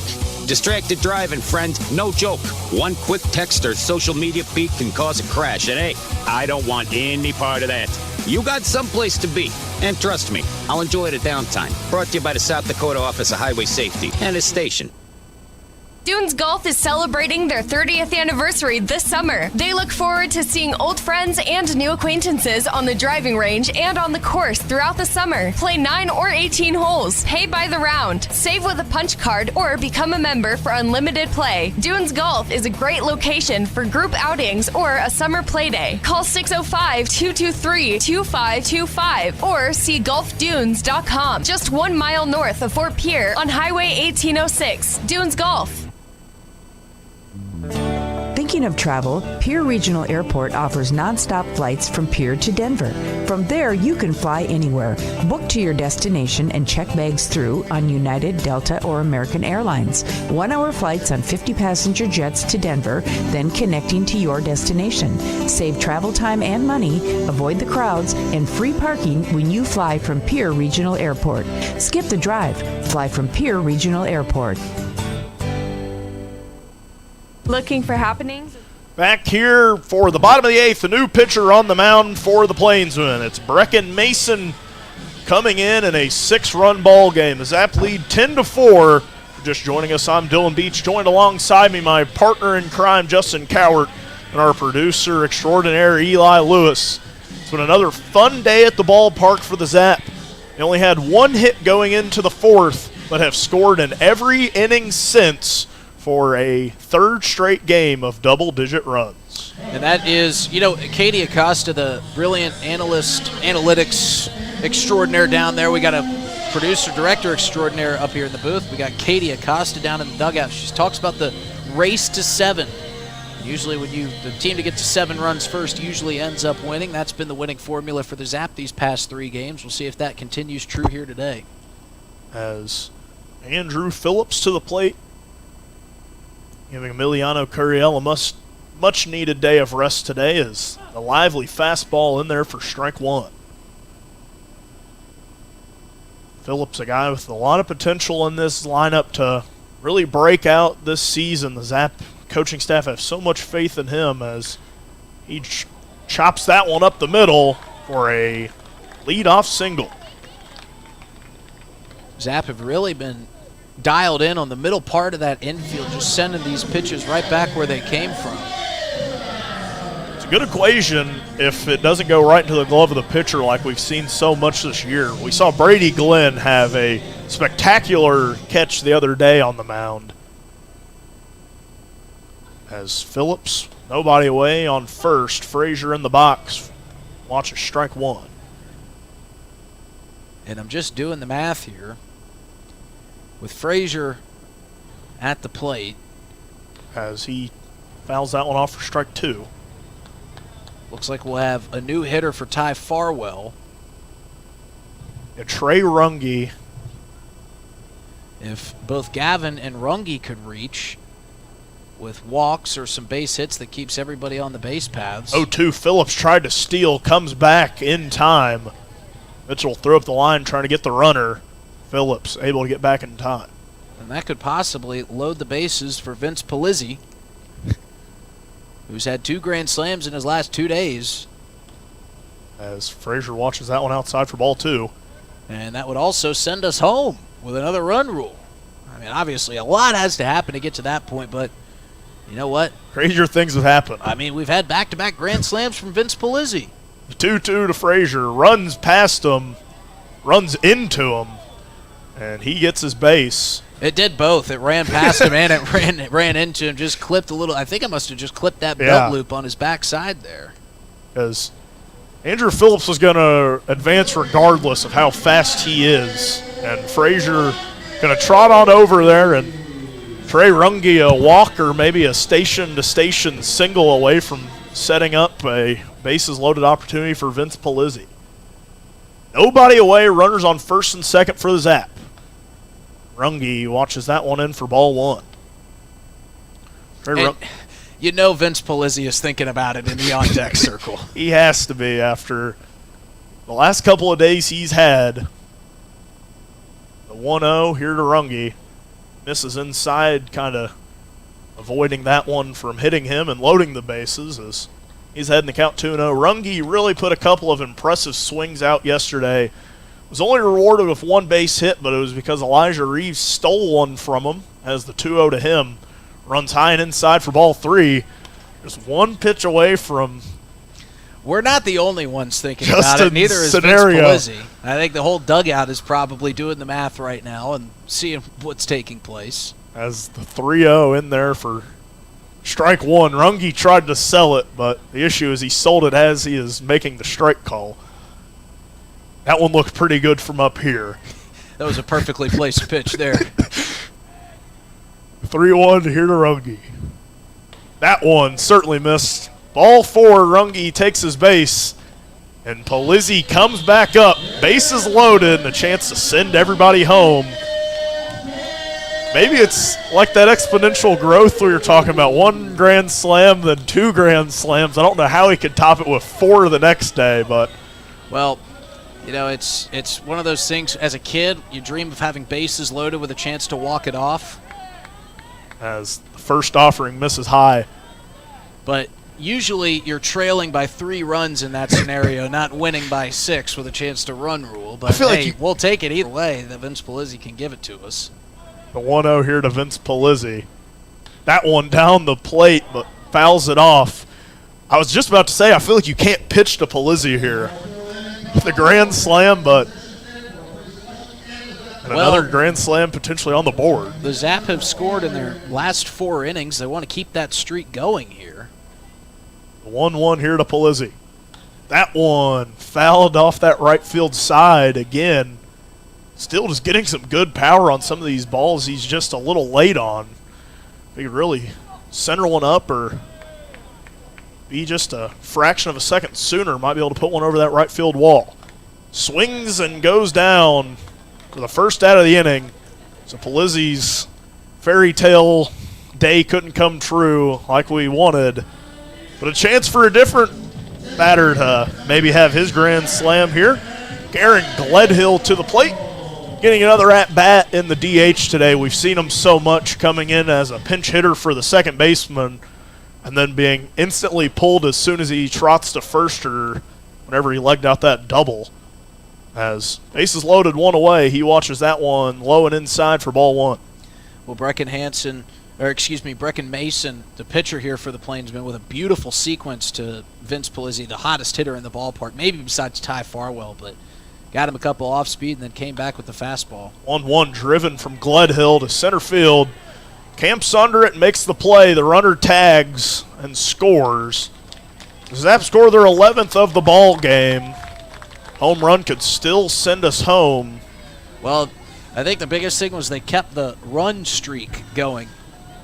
And Zap now makes it 5 straight innings in which the Zap have scored. That is a very impressive number with how kind of stifling Barraza was to them in those first few frames, but kind of finally figuring out his tempo as Bazanski watches strike one. And if you're Jamie Habiger, I see an arm getting loose down there in the bullpen, but as Bazanski, that one in there for strike two. But, you know, Wyatt has looked great, especially in that last inning of work. He only threw a couple pitches, went 1, 2, 3. Pitch count at 29 right now, so would be able to pitch again this week if they didn't send him, as that one misses for ball one. You got to pitch over 30 pitches to not be able to go the next day. So it might be the end of the line for Gladue and a chance to see another arm as Bazanski sends that one up the middle, and it gets through. That's going to score Frazier. Runge stops at second, but a 2-out single for Bazanski gets the Zap their 12th. It's pretty efficient hitting, I'd say. 12 hits, 12 runs for the Oahe Zap. It's a good conversion rate. Yes, it sure is. I believe only walked 3 times. That would be 100% conversion rate on your hits. And now, let's see if Mason Lang has got in store for us here. Wasn't even a lot of walks doing the damage for either team today. 5 combined, 3 walks for the Zap. And Mason Lang to the plate watches ball one, and that's going to be something you got to hang your hat on for maybe even both of these staffs. A very low walk day for both of them. Absolutely, and for the Plainsmen, this is a tough day. But there's always going to be some sort of positive you can take away, and that one in there for ball two. Sure thing. I mean, you didn't have you did get a good start out of Manny Barraza. You just had the Zap, whose bats are on fire right now. 2-0 here to Lang. Misses low. And we've seen the Zap kind of throw the first punch a lot. Plainsmen did that today, but it was a knockout grand slam from Vince Polizzi, as that one in there for strike one. Count runs 3-1 here for Lang, but it was a towering shot from Polizzi that just kept on traveling. Felt like it was going to drop at some point, but never did, as that one runs inside for ball four, and Mason Lang takes his base, and Nick Golden a chance to send it home with a well-timed base hit. Yeah, with 2 outs, your runners are going to be going on contact. You got a fast runner in Bazanski out there at second. Trey Runge would just have to trot in from third. A really nice day for Caden Bazanski, coming in late in a half game, but 2 for 2 with an RBI, and really making an interesting conversation with, feels like every position group has had a few guys really start coming alive here lately, and that's kind of the beauty of some of these half games is you have the chance to let some of your hot bats start it and then maybe turn over to some guys to get them some momentum. As Nick Golden drills that one towards left, settles under it though. That was the issue. Another well-swung ball is right to the left fielder, and that one ends the inning. We'll head to the ninth. The Zap lead 12-4 as the kids run the bases. Thinking of travel? Pierre Regional Airport offers non-stop flights to Denver. Starting August 1st, book your destination at united.com. With United Mileage Plus, you can save more by earning miles when you fly from Pierre Regional Airport. 1-hour flights to Denver and the world beyond. Avoid the crowds, avoid the drive, and enjoy free parking when you fly from Pierre Regional Airport. United Airlines in Pierre starting August 1st. Skip the drive. Fly from Pierre. We're good at making excuses for things we don't want to do. I can't work late because my cat has a job interview. Unfortunately, we're also good at making excuses for things we shouldn't do, like driving drunk. There's nothing on the back roads but cows. The truth is, there's no good reason to drink and drive, not even if you stick to the back roads. If you drink, don't drive. No excuses. Brought to you by the South Dakota Office of Highway Safety, South Dakota Broadcasters Association, and this station. If you're interested in becoming a valued sponsor of an Oahe Zap broadcast, you can contact us for more information at sports@dakotaradiogroup.com or call us at 605-224-8686. Hey, Zap. Top of the ninth inning here. It's been all Zap since the bottom of the fourth inning. Welcome back, Justin Cowart, alongside Dylan Beach and Eli Lewis in the broadcast booth. Bryce Vandewastein on the mound for the Zap to get it closed out. He won't earn the save, but the Zap will get the win. Plainsmen looking to try to pull off a miracle here in the top of the ninth. Zap in front 12-4, in line for their third straight win, their third straight game with double digits. They have scored 35 combined runs in their last 3 games. This has been a dream homestand since those first 2 losses to the Casper Spuds. It's been nothing but winning for the Zap here since. Yeah, it has been a nice bounce back here as of late, gaining momentum for the second half, and this is a team that is confident that they can make some noise. And a team trying to get things back on the right track, the Minnesota Twins. Quick check for you. They are tied up as they head to the 8th with the Mariners.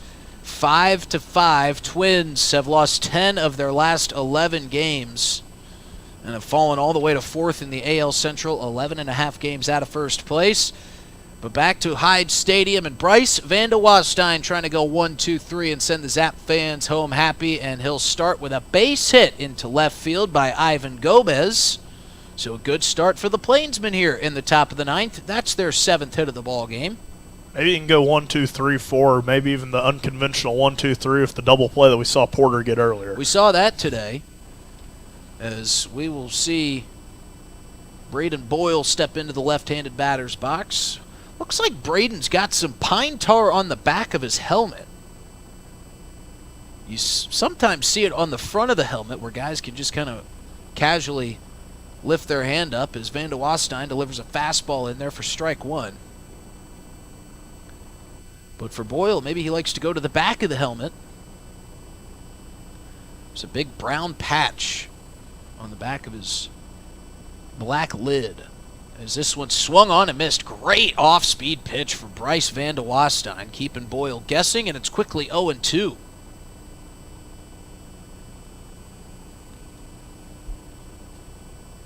Two more games here against Plainsmen at home.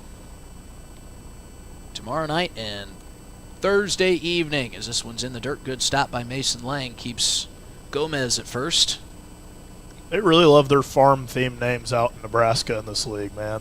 Plainsmen, Sodbusters, Moo. Only one that breaks the rules, the Prospects. Well, I'm sure we could find a connection there. Here's the 1-2 from Vandewastein. That one's fouled. I mean, you really can't call them the Nebraska Beach Busters.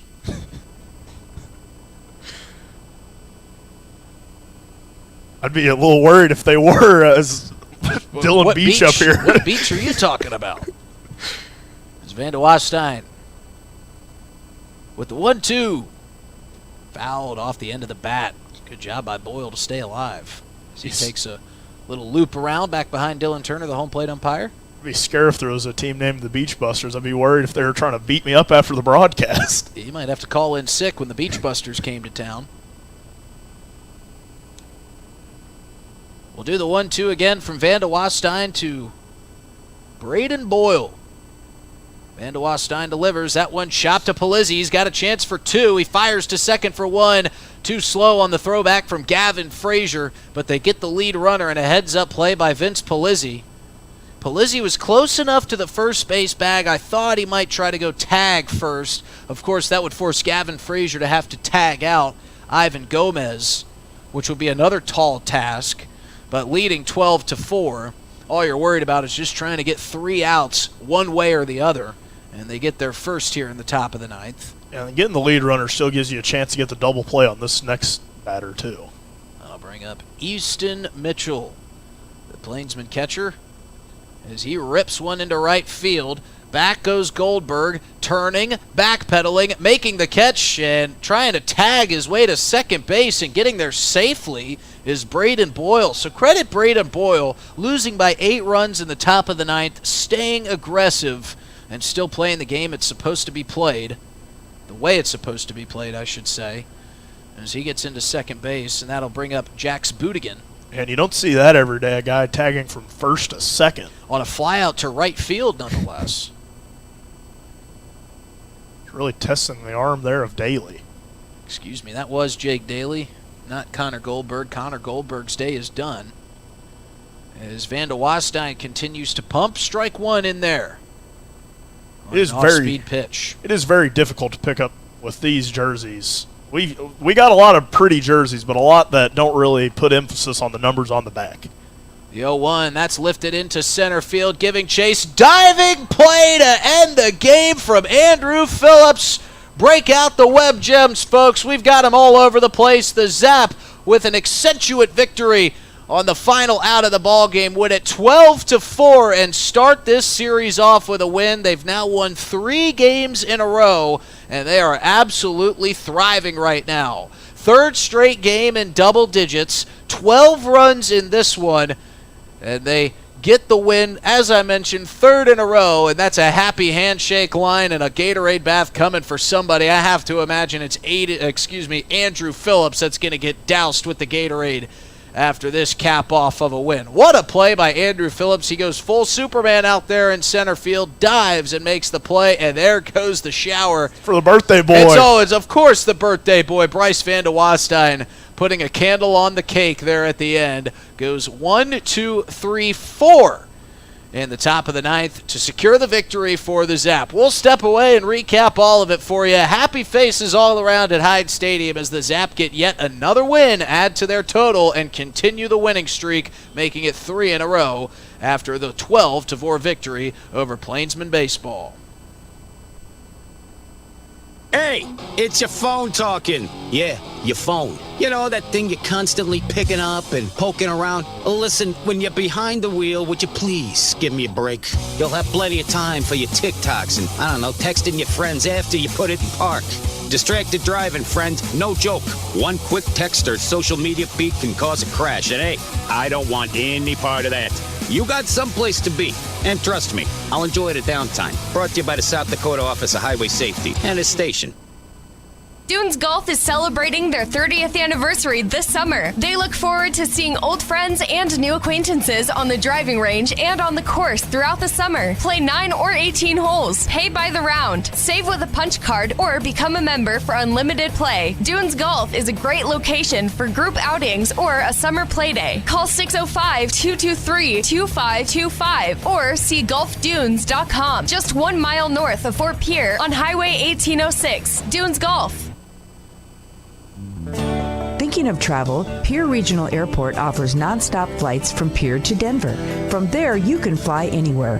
Book to your destination and check bags through on United, Delta, or American Airlines. 1-hour flights on 50-passenger jets to Denver, then connecting to your destination. Save travel time and money, avoid the crowds, and free parking when you fly from Pierre Regional Airport. Skip the drive. Fly from Pierre Regional Airport.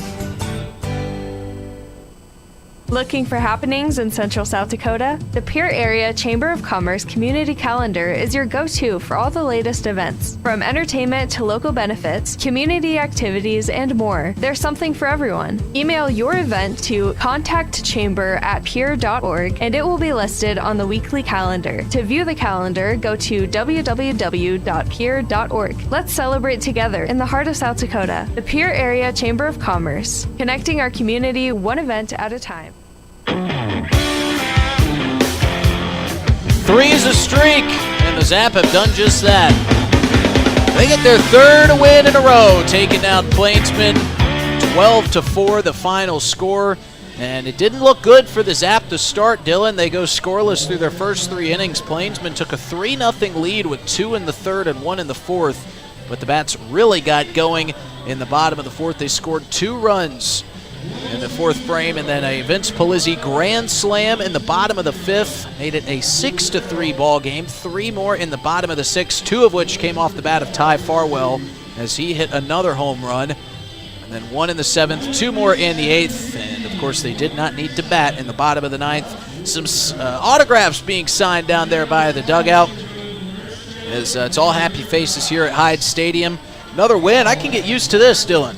Yeah, you can't be mad in a 12-4 ball game, and that was a fast one, too. It sure was. Official game time, about 2 hours and 40 minutes, about 46 minutes now as we do the math on that. And we've had some close 4-hour games that have ended up in losses. A quick win for the Zap, we can always sign up for that. But going back to the actual game itself, talk about a start. Josh Porter doing great things out on the mound for the Zap.